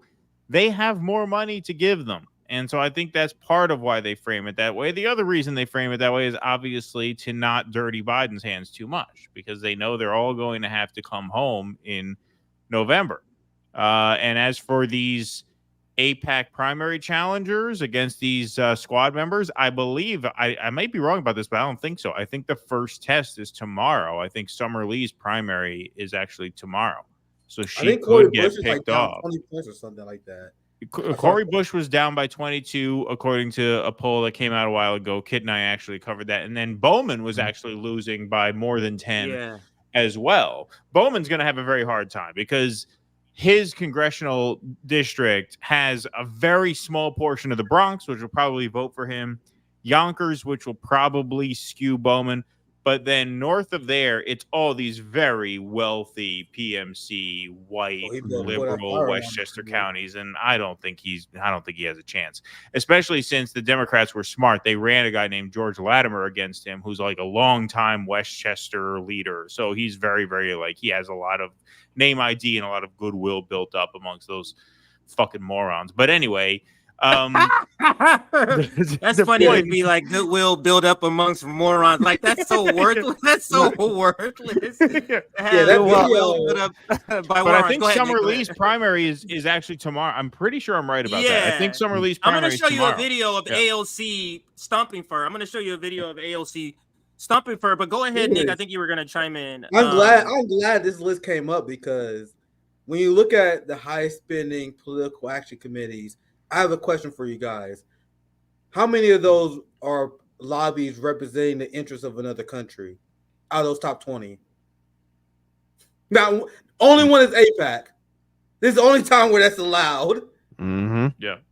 And that video you just played is exactly why liberals annoy the shit out of me. How do you make advocating against AIPAC annoying and cringeworthy? But I know why they did. They trying to win over the liberals, but they was making an argument that, oh, we got to be opposed to AIPAC because AIPAC funded January 6th candidates. Right. That is not why people should be. You should be opposed for AIPAC because of genocide. Yeah. And by the way, dropped the Trump video as a on kid- January 6th. Breach the Capitol. Breach the Trump as a kid- you are almost there. Yeah. Go ahead, Nick. Go ahead. You guys know who received the most funds in the history of the United States from AIPAC? Democrats. Joe Biden. Joe Biden. No one received more money from AIPAC than Joe Biden, and you guys are surprised that Israel decided to launch a genocide against the Palestinians when he's in charge? Yep. Go ahead, kid. Well, if you're a liberal and you have half a functioning brain cell, you would look at it, especially when they played when you guys played that video. Like, AIPAC's been around since the 90s. You can't connect it to Trump because Trump was a Democrat in the 90s too.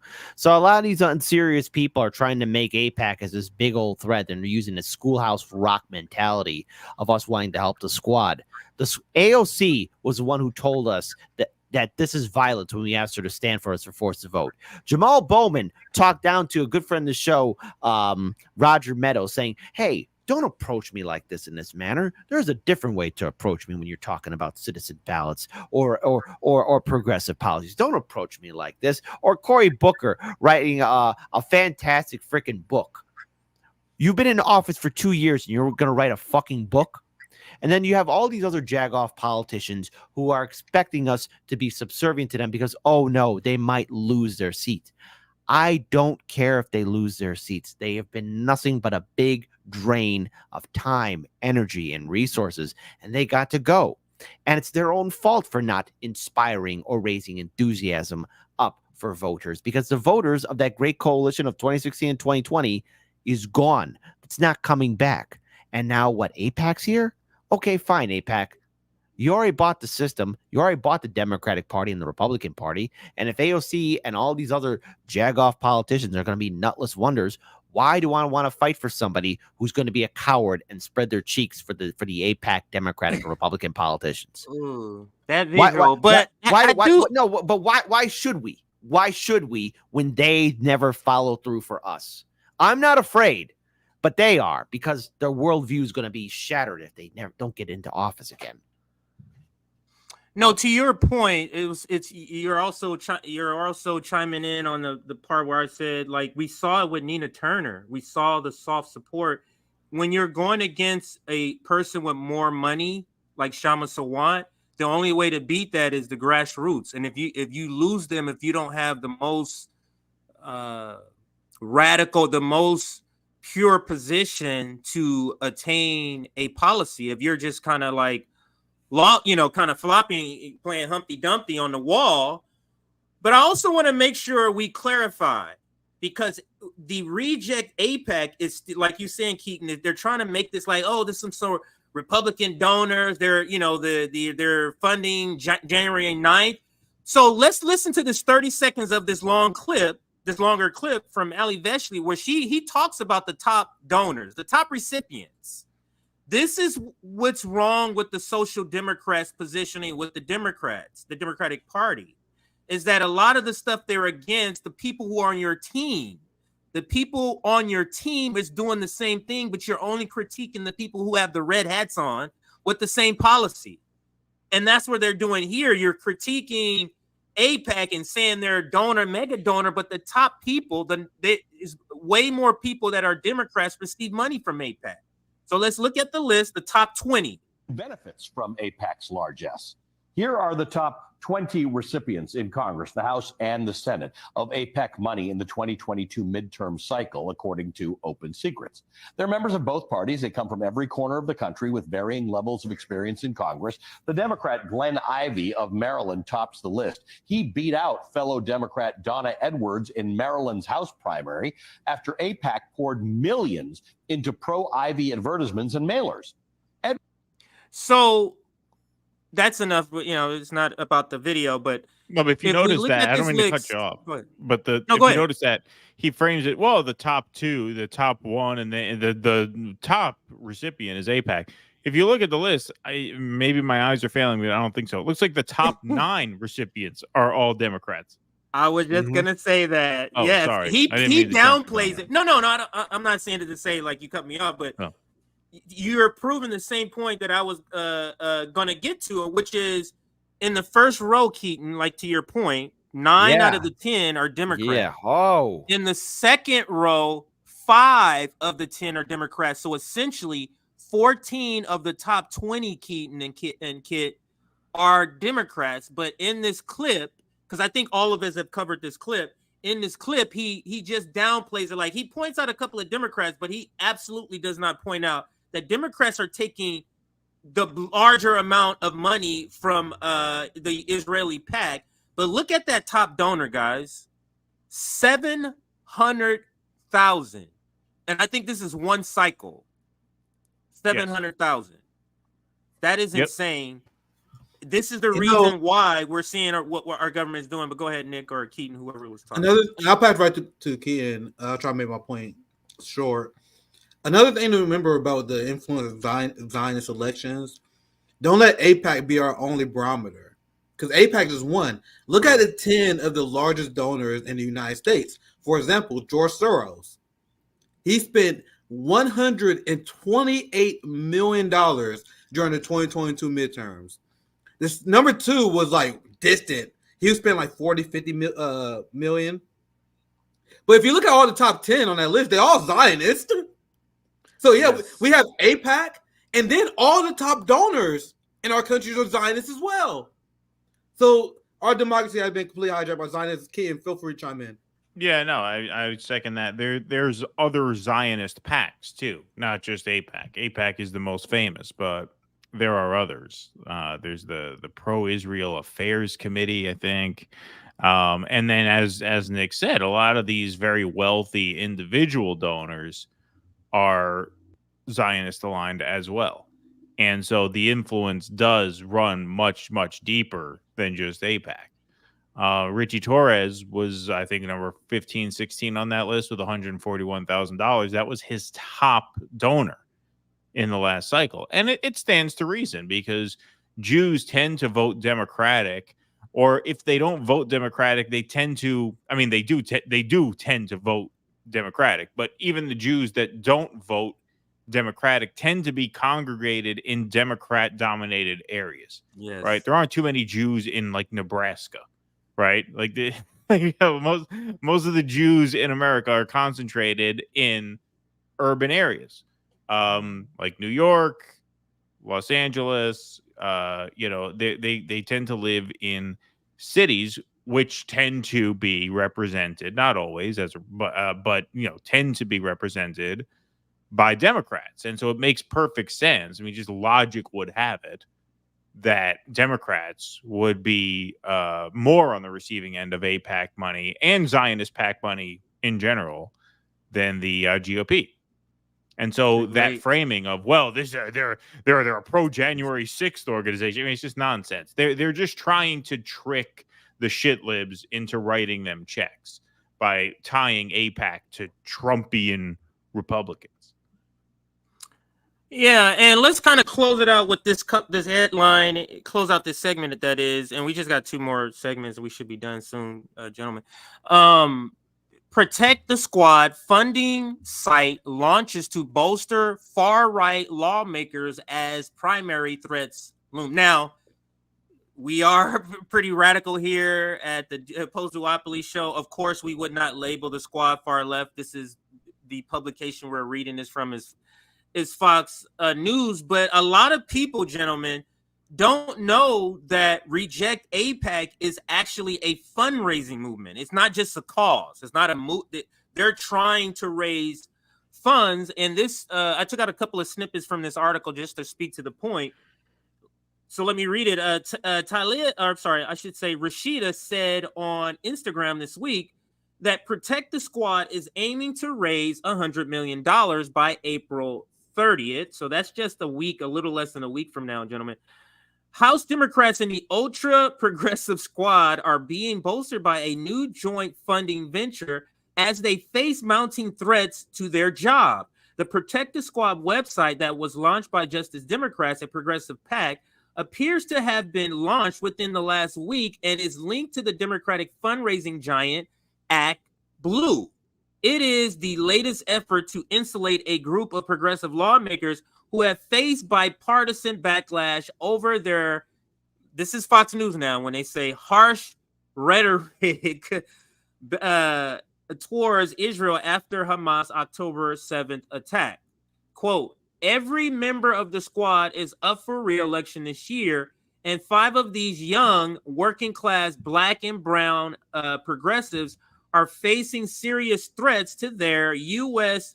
House seats. Jamal Bowman, Cori Bush, Summer Lee, Ilhan Omar, Rashida Tlaib. Let me just clarify a couple of things here. Jamal Bowman and Cori Bush, I believe they're going to lose. They're on their way out. Summer Lee, actually, I covered a segment. Summer Lee, actually, at the time when I covered a segment, I don't know if it's changed since then, AIPAC had made a statement they weren't going to be spending money specifically on Summer Lee. So Summer Lee, if that is still true, if they didn't change their position, Summer Lee in the race that's happening is not technically going up against AIPAC. She's not technically going. Now, there's other people who are for AIPAC that could be putting money in the race, but it's not technically AIPAC, according to the article from my previous segment. But let me continue with this last couple of this last part. Of the squad members listed, which notably includes AOC, one of the group's original members, Rashida Tlaib, is the only one not yet facing a primary challenge. Rashida Tlaib. The AIPAC is a pro-Israel group that works with both Republicans and Democrats to bolster the Middle East U.S. allies' relationships with Washington. AIPAC is spending heavily this cycle to promote pro-Israel candidates. AIPAC has endorsed primary challengers to Cori Bush and Jamal Bowman, and they mentioned those two in this article because those are the two that are on the likely chopping block. I would imagine if they were to raise funds, Jamal Bowman and Cori Bush would be two of the people that would get the vast majority of those funds. But I'll pass it back to the panel for any final words on whether or not you think, what do you think about AIPAC spending? What do you think about reject AIPAC? Are you going to donate to this fundraiser? And should we care if AIPAC is going after this group? If you don't mind, I actually was going to read a line from do whatever you want to do. Absolutely. Look, a black atheist writes, we need to make sure they lose for not listening to the people, which I fundamentally agree with. I don't care if the squad loses. The squad has not fought for us. The squad has lectured to us. The squad has not stood their ground for us. They backed away and they opened the gates for the neoliberals to continue on with their policies. So if I need to be afraid of anything, I'm more concerned about the fact of what happens if we keep on reelecting AOC over and over again. She's going to turn and morph right into a Nancy Pelosi. I don't want that. I'm tired of a Nancy Pelosi clone. I'm tired of these jagoff politicians being the click, copy, paste version of these senile old bastards who are in their 80s and 90s in Congress writing rules and regulations over us. They got to lose. All of them. There's not a redeeming factor about the squad. They have to go. They might say things I agree with, but posting something on Twitter that I might agree with is like scribbling on a porta potty. It's funny to look at, but if it doesn't offer anything, I'm not going to give a damn. So the squad can lose. And I think we should embrace that fact. Let's embrace the fact that the squad should lose and we shouldn't care. And they keep on asking for me for money. Hey, what have you done for us lately? Whether they win, whether they lose, our job is the same. But wouldn't it be a good thing if they lose? I'm not pissing people off. But we need that symbolizing moment that make it official that this strategy failed. Yeah. Like, wouldn't there be no better moment that would be like the official mark on the calendar moment? We're done with the infiltrate the Democratic Party strategy. And then we have a moment on the calendar, the day that X Jamal Bowman, X Cori Bush, or whatever loses. That's the day where we look at calculus and say, your plan failed. Let's move on. I know it's going to hurt a lot of people, but if AOC loses, which I think she's safe, but if the rest of the squad loses, that's going to mark the official moment. I know we already there because even people that significantly to my right don't like AOC. I even see social democrats that like fucks AOC now. You know what I mean? But the moment that they lose would be like the official marking point. Like, all right, we're officially done with this failed project. You know what I mean? Does that make sense? I'm gonna read super chat for the next segment, CJ, so we don't get too far behind. Yeah, go ahead. Kid, anything you want to add? Oh no, yeah, no, I think you're right. Yeah, no, I think that's right. I think you know, whether they win or lose, our task remains the same, and there are far more effective and more forceful ways to try and resist the influence of these Zionist PACs than to actually donate to a pro-Democrat PAC. And yes, you're right. We do have to close the book on this, whatever dirty brain. I don't know what the fuck they call it anymore. The the DS infiltrate, reform from within, whatever. Yeah, we have to shut the book on that once and for all. And I think you're right. This would be a good way to do that. Yeah, if you don't mind, I saw somebody ask in the chat here whether we're on 9 a.m. or 2 p.m. tomorrow. So we're on 2 p.m. tomorrow. We only do one morning show a week, and that's Thursday. We're trying to keep the schedule as regular as we can. It's just Russell keeps getting called to LA, so we keep having to switch it around. But tomorrow's 2 p.m. Yeah. You guys realize, like, in terms of projects, the Justice Democrat project was very short. It started in what, 2016? What was that? Me being very generous, 8 years? Yeah. That's nothing, bro. Like, in like 20, 30 years, like, we're gonna have our fellow Marxists and socialist brothers and sisters. You know how we look at the history of movements now. They're gonna look back at that like as like a blimp on the radar. Like, oh, there was a bump in the road. Now they moved on. That's why I said the squad didn't lose, because we need to get over that bump. Like, we fucked up for 8 years.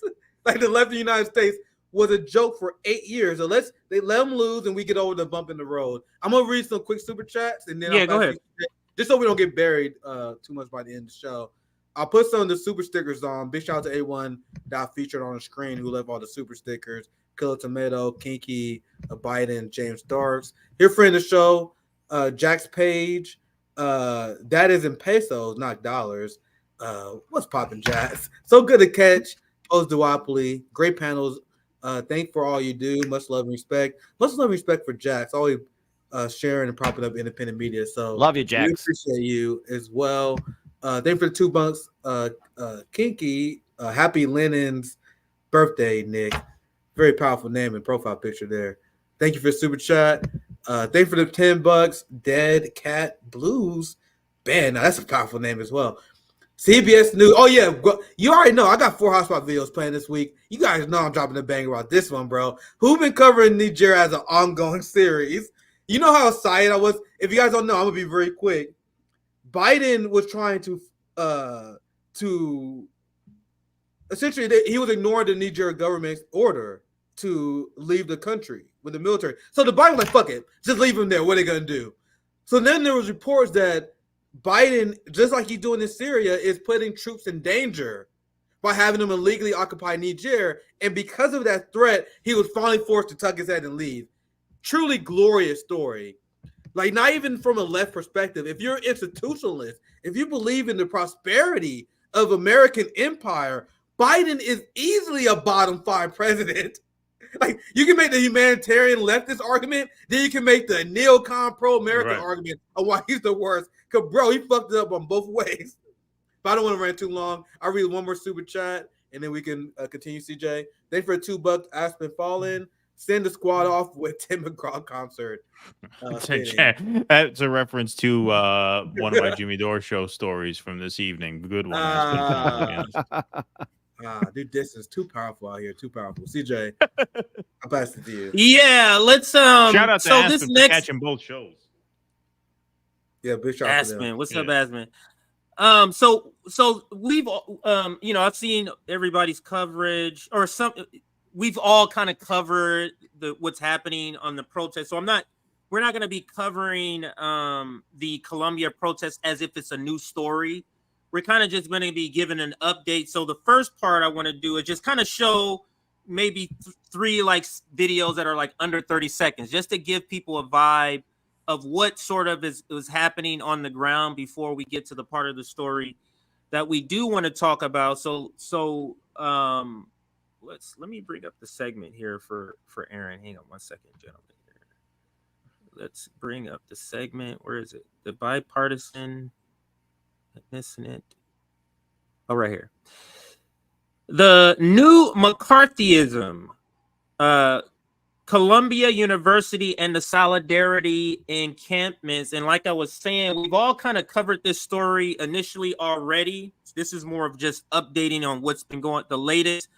But before we do that, let's watch maybe 3 very short videos just of what's happening on the ground. This is the first one from Breakthrough News.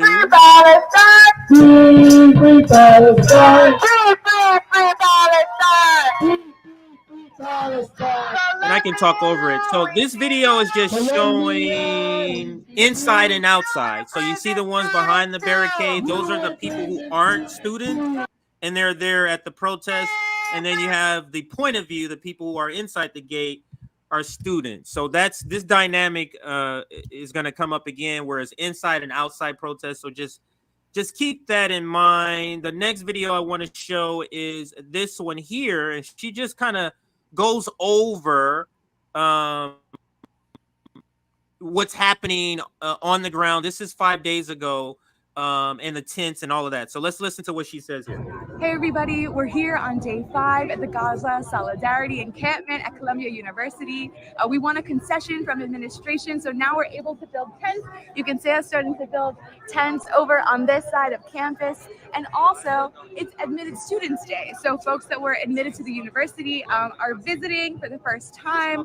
They're deciding if they want to come to Columbia. So we at the encampment have started what we're calling the People's University for Palestine, where students that are organizers within Columbia University Apartheid Divest are coming up and speaking about their organization. They're talking about why their organization decided to join the coalition of Columbia University Apartheid Divest, any instances of repression that they've experienced from administration, trying to squander the voice of their organization.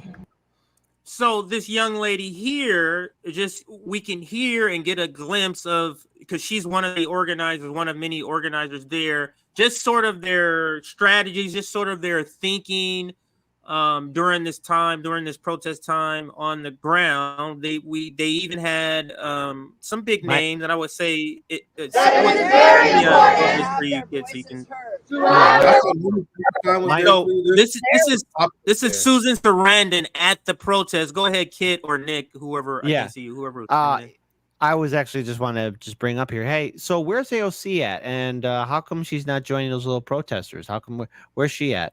That's she was with Markey and Biden in the woods planting a tree. Okay, all right, fair enough. I'll bring that video. I'll bring that clip up too. Go ahead, Nick. I see some like politicians, like progressive politicians, like obviously all the mainstream politicians are condemning this, but then like I don't even want that. You know what I mean? Like any progressive politician who's trying to rub their elbows on this shit. Like I wouldn't. That will only make the movement dirty. So I'm glad that AOC is fucking taking selfies with Biden instead. But anyway, let's continue, CJ. That is a great point. So here's and I do want to, the reason I'm playing her is because there's another one I'm gonna play right after this. These are the two sides. This is kind of this gives you an illustration of the two sides in this debate that's happening on the Columbia University campus. And you have the side that Susan Sarandon's on. Then you have the side that this unhinged Zionist professor from Columbia. I'm going to play it in just a second. Let's listen to what Susan says. It's very short. That it is very important to have their voices heard. And that is their right in a democracy. Especially in a place of education. And supposedly higher thought.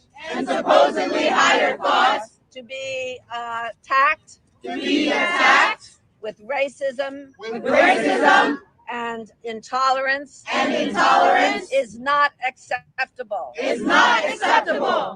Now, it sounds like a prayer, but it's not. It's more of an affirmation. She says it, and then they sort of reaffirm what she's saying, but it kind of sounds like a prayer. So that's one side, and I would say that's the side that most of us that are watching right now are on. We're on the same side where we're actually just trying to save people's lives. We're not advocating for anything that is bad or hurtful or anything like that. But then you have people on the opposite side, on the side of genocide, where they can't come out and just be like, genocide. They can't say, I love genocide, and let's all do some genocide.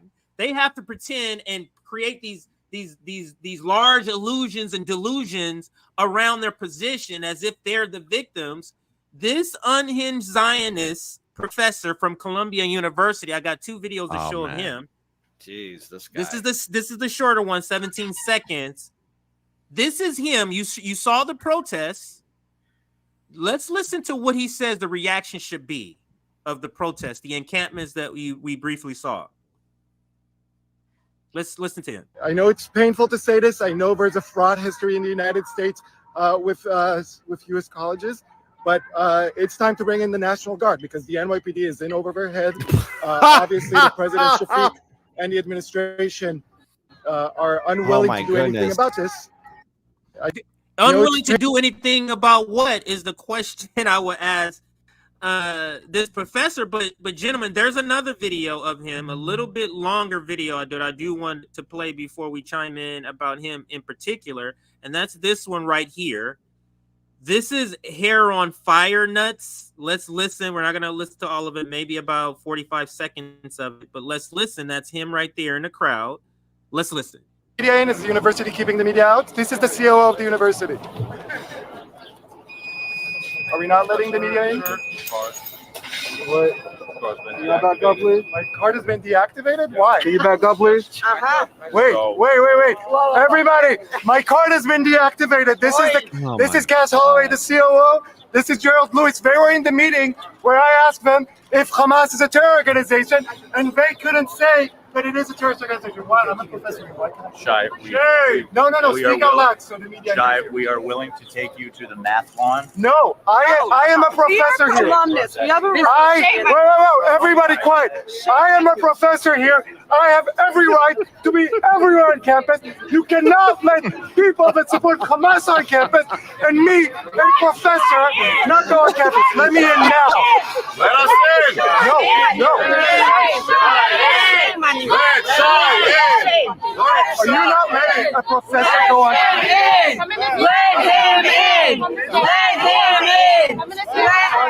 This is the clown show and the sort of like trying to egging on the crowd, and it's all over what? Like, what is this all over? I heard somebody kind of laughing. If you wanted to chime in. Yeah, it's me. That was me who was Go laughing. ahead. Okay, well, this guy's just screaming and begging for attention. Look at me, look at me, look at me. I'm so triggered. You're a college professor. You're supposed to be enlightened and supposed to see things through different perspectives and points of view. But when you start making an ass out of yourself, and there's another video of him actually screaming at the crowd and stomping his feet. This guy is this man is a clown, and he says, everyone step back, step back. He's making it about himself. What he is somebody who's going after clout, and he is someone who's hogging the spotlight, making it about himself, not about what's happening in Gaza, not about what the IDF is doing to the Palestinian people. He is focusing on him, and probably maybe he has a bone to pick with the administrative staff. I mean, there's a reason why his card got deactivated. What did you do to cause this situation, my friend? All right, you did something in which the administrative staff decided to deactivate your card. Did you make too much of a scene? What are you trying to do? Are you making it about yourself? And he keeps saying, everyone get back, get back, get back. But you brought the crowd there. Yeah, it turns out he realizes checkpoints are kind of a bitch, right? Almost like it sucks when you're trying to get somewhere and you got to get through a checkpoint and they won't let you through. Sure, it's the first time he's ever thought about it that way.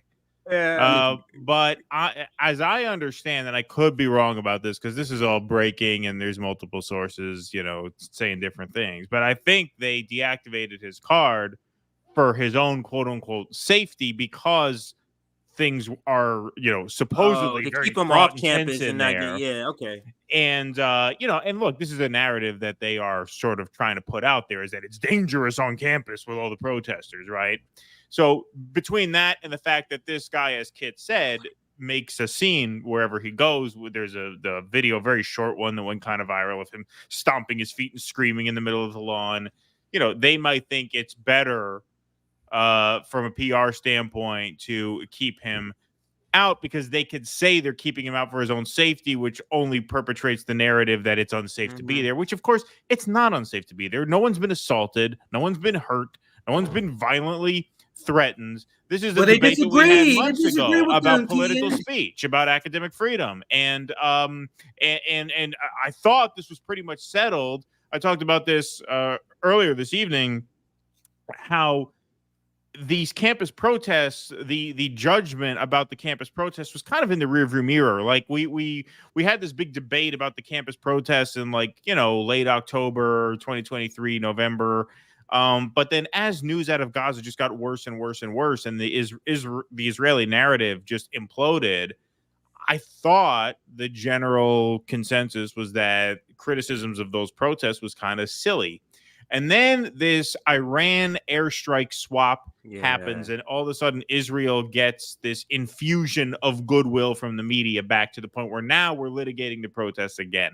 And so I think, I can't say this for sure, but I think the reason they deactivated his card was under the excuse that it was a safety risk to him for him to go in. For him specifically, not just professors, because he's an antagonist. He's antagonizing. He is exactly. Yes, that is a great point. That is a great point. Now, I was all leading up to this article that gives a great analysis of what was going on, and I just want to read a little snippet and get your reaction. We can get to the last segment.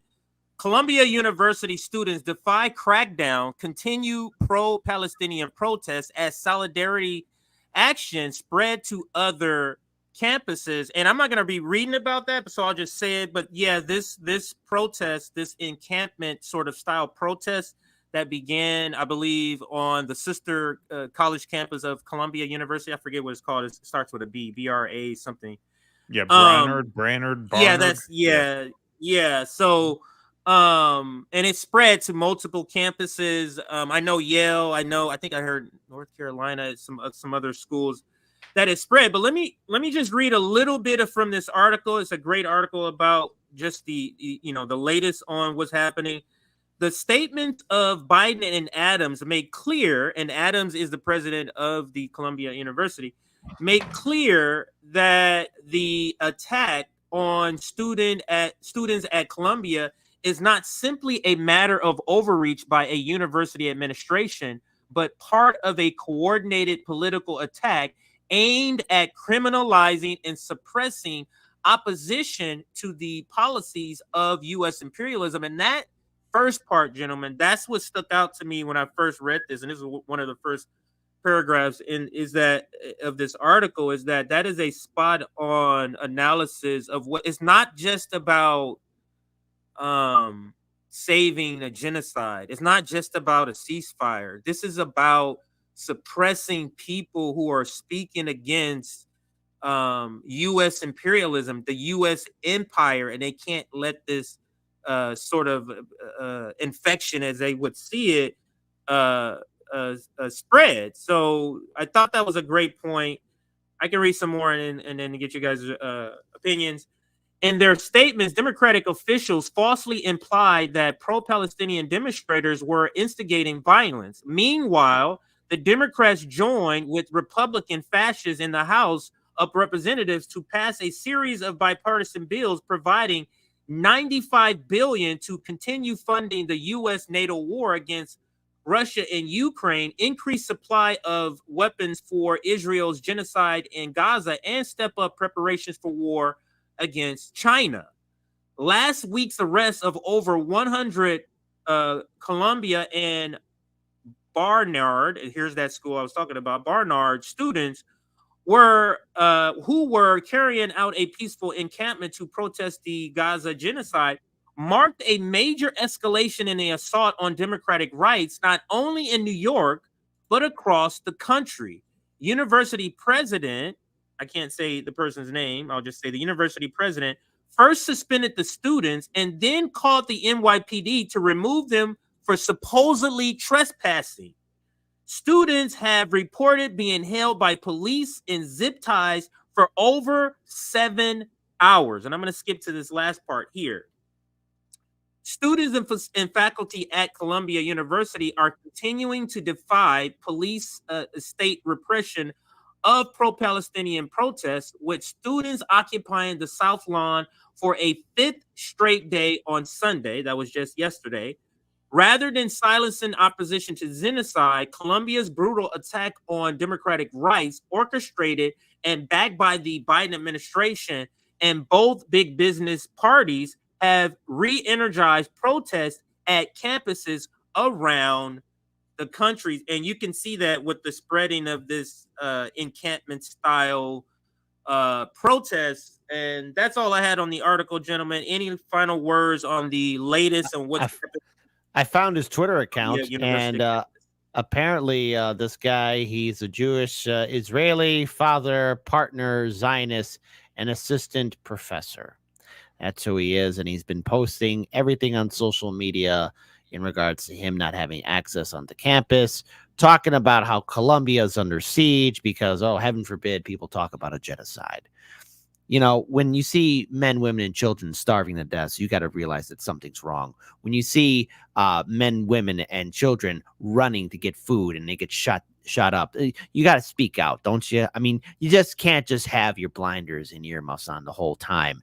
And I'm kind of getting rather enraged at the fact that no matter what is seen or shared on social media, it's always, oh my goodness, but remember October 7th. Well, you know, I call a lot of questions in regards to how that day went down, especially those infamous guys on hang gliders, because, you know, an open air prison, maximum security, watchtowers, barbed wire fences, surveillance cameras, and drones.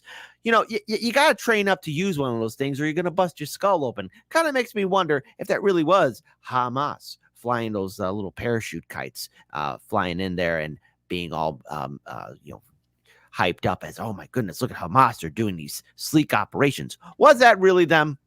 Because last I checked, it wasn't Israel also given a heads up that there was going to be an inside job on October 7th. So to this professor who's panicking and crying about his students, you know, maybe, I don't know, turn down your perspective, maybe see the other side. And when you see the men, women, children in Palestine starving to death, maybe you might get a human heart again. Maybe. I don't know. Controversial statement. Yeah, one of the reasons why this Columbia story has the ruling class in shambles, and one of the reasons why we should be celebrating it, because I couldn't give you guys a better example of what it means to be a class traitor. What we see at Columbia, I mean, these are children of wealthy elites, my friends. Yes. Ilhan Omar's daughter, for example, as well. So this is why this is such an effective challenge to the empire, because we are seeing a union between the interests of anti-war proletarians and the moral heartstrings of bourgeoisie children align. Mm-hmm. So now these children must be praised because they are using their privilege as a weapon. The police in the authoritarian structures that we have are less likely, and they are hesitant toward using vicious violence on the children because they come from the privileged class. So what we have right now is the purest expression of what it means to be a class traitor and class traitor action, where they're using their privilege as a shield to fight against the Palestinian conflict. And a lot of people are missing this point. That's why this is extremely important, because now we have parents of the capitalist class are in line with Israel. They're realizing they are losing their children. Something they've been complaining about for a long time. I don't know. I remember this guy's name. Probably you guys know, but the guy, Bill Ackman. I think yeah, I know. I remember Bill Ackman. His daughter. Yeah. One of the reasons why he went on this whole thing about critical race theory and what being taught in schools is because his daughter is a Marxist who is for a free Palestine. It's one of the funniest stories you ever see. So because he lost his daughter and his daughter became a Marxist when he was a neocon capitalist Zionist You gotta know who Bill Ackman is. Oh, sure, yeah. Yeah. It literally broke his brain to the point where he went on a whole campaign about how we should change how we educate our children. Well, it's not just that. I mean, that is a huge part of it, but you know, on his recommendation, you had law firms rescinding job offers to these kids if they were out there protesting in the early days. I mean, everything Nick said was spot on. I second every word of it. It's a great point and a really great insight. And you're right. It's something that is overlooked a lot. The fact that the cops are less likely to bash these kids' head in because they know they'll get fucking sued if you bash a rich kid's head in, right? Right. And so that's a great point. And then the only thing I would add to that, and you touched on this too, Nick, is that, yeah, these kids are like, they come from privilege, so they can sustain losses in ways that poor and working class kids can't. But they are going to incur losses. Like, they have had job offers rescinded. Some of them have been suspended. If they keep this going, as I hope and pray they do, and I'm going to try to get down to Columbia. I feel like I really have to try and get down there, especially since Russ is in LA, because Russell lives like 3 blocks from there, but he's in Los Angeles this week. Yeah, I mean, they are putting stuff on the line, right? I mean, I can't say they're putting it all on the line, since a lot of these kids are wealthier. They have a spare bedroom to fall back on. You know, if it gets really tough, but they are costing themselves something. Like, that's real. And you know, so much of like liberal politics is cost-free virtue signaling, right? People can tweet out, you know, their rage against Donald Trump, or their rage against January 6th, or, you know, even the more substantive causes like the BLM protests of 2020. A lot of people put the black screen on the profile and that was it, you know, which is a great sentiment, but it didn't cost them anything. There was no risk involved. Here, there's a lot of risk involved, as we've seen already. And the fact that they're willing to take that risk is quite big of them, I have to say. And so, yes, much love to these kids who are out there doing this, even as the cops start cracking down. And I don't want to get too much into theory right now, but you guys see the authoritarian nature of the capitalist structure, on how people like Bill Ackman can make a blacklist and financially ruin you. Do you guys know how many people I know who've been ruined since October 7th? I know multiple people, including someone I'm working on getting on the show, who was a professor who was fired. I know a teacher who was fired. I know people who was fired because they post on social media shit. This is what authoritarianism looks like.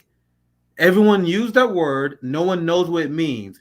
If you live in a capitalist society where capital is extremely important, the most important thing, and then the people who are inside the establishment can weaponize capital and ruin your chances to get capital because of the political choices you make, that is the height of authoritarianism, my friends. But I don't want to lecture you guys. Just a little theory. No, that's great. And yeah, that's exactly it.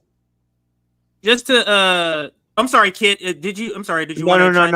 I was agreeing with Nick. I said that's exactly it. I mean, this is authoritarianism, and this is just another example of why when AOC opens her mouth and says we got to protect democracy. What democracy? What republic? People are being blacklisted from going to work, and people are being fired. And you want people to stick their neck out for the Democratic Party? No, you guys are on board with this. No way. So we move into our final segment. It's not going to be that long, an article and some reaction. But this was a fantastic article, and I thought we had to cover this. And we all have talked about the passage, and we've all kind of done content, or most of us have done content on our channel about the passage of the $95 billion, what is it called? The $95 billion, what is it called? The $95 billion war package. Let's just call it what it is. The $95 billion. Yeah, the $95 billion World War III bill. But this particular article does a great analysis of what we see happening with the Democratic Party moving to the right, becoming the NATO party. This realignment, it's a lot of great analysis in it. So the the subject or the title is the bipartisan politics of imperialism. Democratic liberals and Republican fascists unite in funding Gaza genocide and Ukraine proxy war. Let's dive into the article. The U.S. ruling elite views its conflict with Russia, Iran, and China as interconnected theater in the same struggle. The initial stages of a third world war, as Nick was just referring to. American imperialism, the strongest military power, but a declining economic power, is engaged in a last-ditch effort to maintain its global hegemony against any possible challenge. Let me pause there, because that speaks to what's actually happened. I never thought about it like that. What we're seeing, sort of all of these conflicts, and anybody want to chime in on this, is that they're preparing to protect or attempt to protect their hegemony.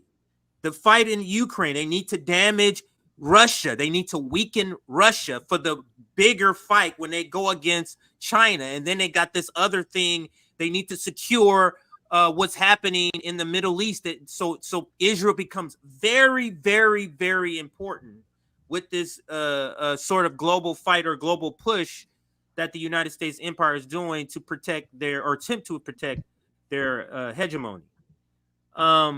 Let's continue. And as the anti-TikTok bill indicates, by preparing to shut down an app used by 170 million people, in many cases to obtain information censored by the American corporate media, imperialist war is incompatible with democracy and freedom at home. In other words, in order to win abroad, we have to confuse, lie, and manipulate the public here. How can that be a democracy? I can't hear anybody, so if you wanted to chime, I can't see anybody. If you wanted to chime in, please do. Just chime in when you can, or when you want to. House Democrats waved miniature Ukrainian flags as the roll call vote was on final passage of the Ukraine funding bill was carried out. If any of you have a video of that, I couldn't find a video of the passage and the waving of the flag. If you have it, please bring it up. When it was completed, they began chants of Ukraine, Ukraine, and had to be admonished from the chair to quiet down. The supposedly left Democrats, such as AOC of the DSA and members of the squad, joined in the celebration of the Ukraine war. That's the part I want to see. That's the part I want to see. What? 5 minutes. That's the part I want to see. And Saturday's vote demonstrated the most important reality about contemporary American politics. There is no lesser of two evils in the 2024 electoral contest between Democrat Biden and the warmonger in chief, and the Republican ex-president, whose drive to regain control of the White House is accompanied by fascistic threats of dictatorial measures against all political opposition. The resulting legislation will give congressional sanctions to the Biden administration's policy of global war. The very fact that it will combine into a single whole U.S. intervention into three widely separate regions: Eastern Europe, the Middle East, and the Far East, gives expressions to the fundamental change in world politics. In other words, them having to do this is an indication that the world politics has changed, that the U.S. had to kind of spread themselves as they're going to be having to do. We get to the end of this right here. I'm going to skip to this part. The claim that Biden is the lesser evil to Trump is the main argument of the apologists of the Democratic Party. Whether in the corporate media, the DSA, or the pseudo-left as a whole, they cannot claim significant reform accomplishments for the Biden administration. It has cratered to the interests of big business, using the unions to shut down or limit strikes, and ending all protection measures against COVID, forcing millions back to work while the pandemic still rages. Now, we have disagreement with that last part they say there. The lesser lesser evil argument pretends to acknowledge the vast discontent with the Biden administration amongst millions of workers and youth, while declaring that Trump would be worse.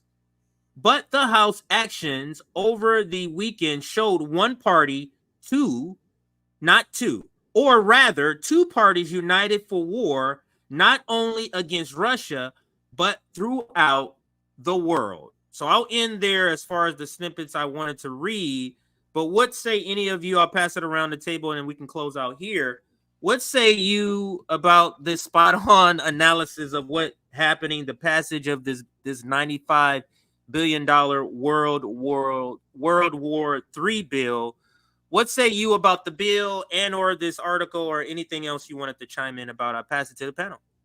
Well, it's obscene. I mean, it's anti-democratic. The majority of people don't want this, and you see a lot of bipartisan support, and not only bipartisan support, but a lot of just like emotional expression of goodwill between Democrats and Republicans for the first time in a long time. I mean, we haven't seen Democrats and Republicans sort of openly embrace each other like this really since like the post 9/11 months and years. Isn't it crazy how, you know, it takes a world war that nobody wants to bring these politicians to a sort of kumbaya moment, which is what they're having. But CJ, I do have the video, so I've shared it. You have to give me permission to share the video screen, but I can show you the video of the Ukraine flags. Oh, yes. There it is. So that's it. I mean, that is pretty offensive, and I say that as someone who doesn't even really like this country. Like, I don't even really like America, and I think that that's a bit much. Yeah, that's it. There's more to it, but that's what I use for my show. So yeah, you could take it off because there's a ton more that we're not going to use. They taunting Americans when they do that. Fuck you. You still vote for fuck you. I'm glad they did that. I love after reading that article, after hearing that article, all I'm thinking about is how much money was wasted that could have been used to build schools, roads, I don't know, community centers. What was denied from us in order to continue on this forever war? And after reading so many reports, especially what's happening on the front lines over there in Ukraine, so many young people are dying. I just saw an article here from RT where Zelensky's talking about lowering the age from 25 to even lower now.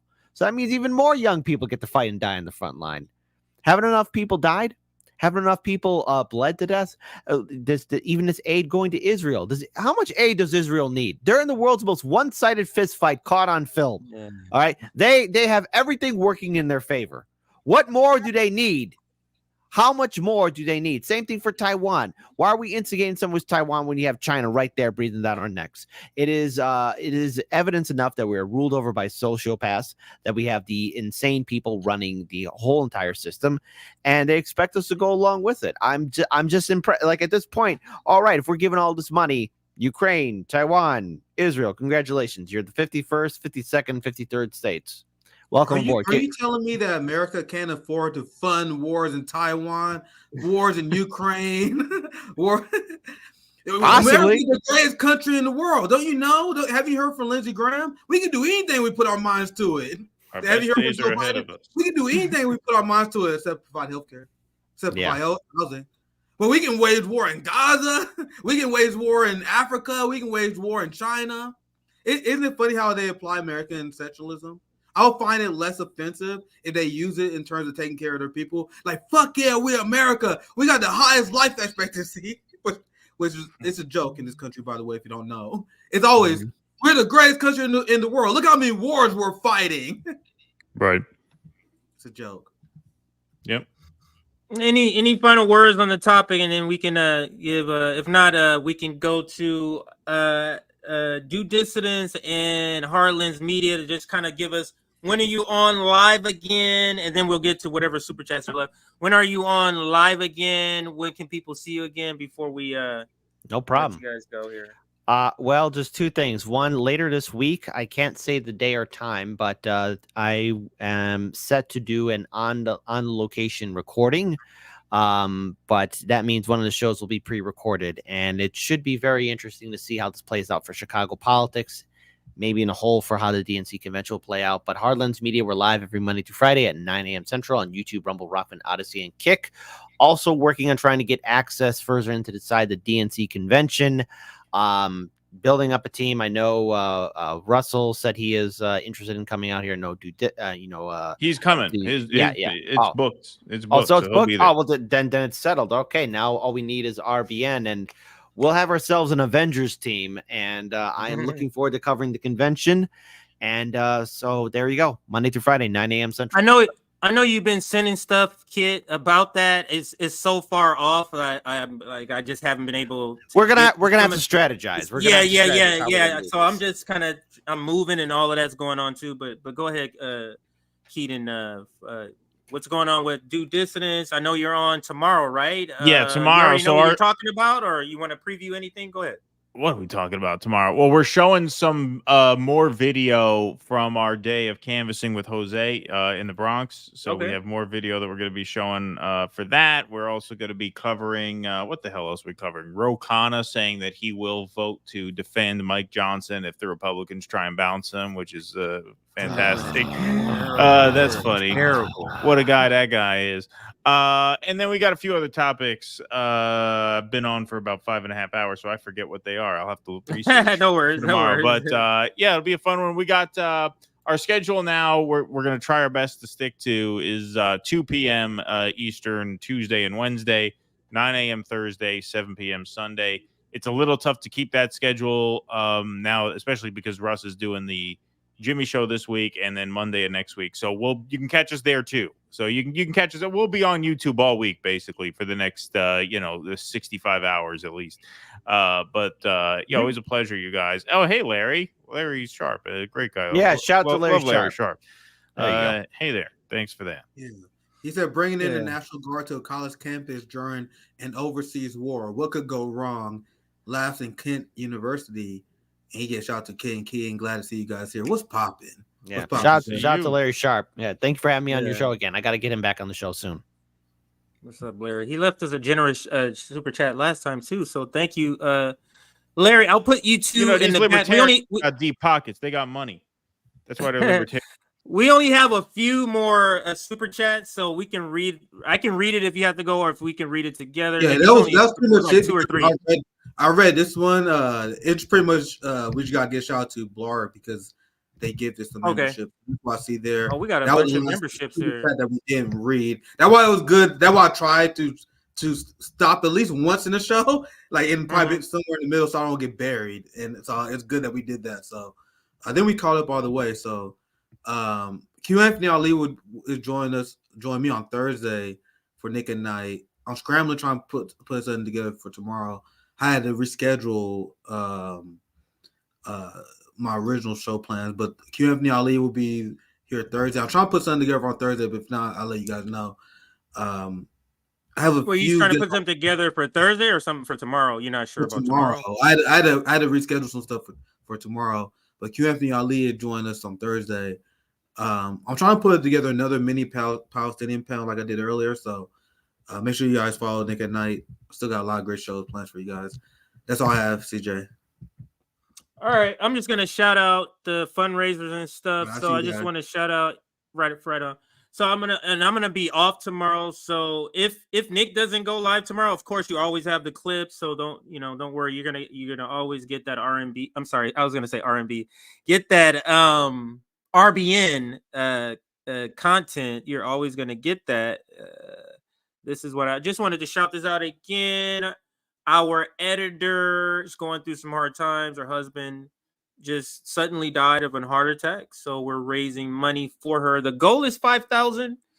And people have already been donating a lot. So I'm pretty confident that we're going to eventually hit the target in a week or two. So thank you for those that have donated so far. I mean, it's at least, I can't read them all. There's been at least 20 donations already today. So thank you for all of those people that have already donated. If you are watching this on replay and you're able to donate, you see the GoFundMe right there at the bottom. And the other thing I wanted to cover is our website. Make sure you check out our website if you want to know about us, our stances on different things. If you want to join our Patreon, it says become a member there. That'll take you to our Patreon. All of our other social media along the right-hand side there. You can see our latest clips are always at the bottom. You'll see in our Palestinian clip, our email, our mission. Now, what I wanted to show you, why I brought this up, was the chapters. Oops, that's the library. Library in Detroit is the Detroit chapter, but let's go to chapters. Now, we have Boston, we have Orlando, we have Detroit, we have Kansas Cities, and we had Long Beach. Long Beach has been in sort of a hibernation stage for several months because I had to move further away from Long Beach because of that housing issue. And this was a temporary housing that I'm staying at. So that housing is now ending. So I'm in the process of moving again. It's already been 10 months. But where I'm moving means I have to change the chapter. So the chapter is actually going to be going from Long Beach chapter to the Inland Empire chapter. So that's the change. And it's the Inland Empire is a section of Southern California that's like 25 minutes from what would be a city that you know? About 25 minutes from Disneyland, maybe 40 minutes from Los Angeles. So it's not that far, 35 miles from Los Angeles. And it's called the Inland Empire. Is a different county. It's not Los Angeles County. It's technically San Bernardino County, Riverside County, and another county. It's a section. But anyway, so this new chapter is going to be covering cities like Riverside, Corona, Norco, Chino Hills. That's all the Inland Empire that we're going to be covering. So just giving you a heads up on that the chapter will be changing because I am moving this week. I'll be moving. So not sure if I'm going to be able to get back online soon because, like I said, I'm going to be moving. Usually I'm back on Wednesday. I'm not quite sure if I'm going to be here Wednesday. If I show up, great. But if I don't, as always, we always have those clips that you can watch. And let's see if there's anything breaking that I'm missing here. I don't think there's anything breaking. Oh, there you go. Let's end with this picture. I meant to show it earlier during the establishment Sandy segment, but we can end here with this photo of your girl. Your girl AOC CIA as what the young people call her, right? The young people call her AOC CIA. So here's AOC, and this is what we'll leave you with. If you are able to donate, please do. Here's our website, scrolling there at the bottom. Here is our Substack if you want to join our Substack, and here is our email. And then this one right here shows all of them. Let's put on the long banner that shows all of that. So here we go. Thank you for watching, everybody. There you see AOC Establishment Sandy on the screen. Thank you for watching the Post Duopoly Show.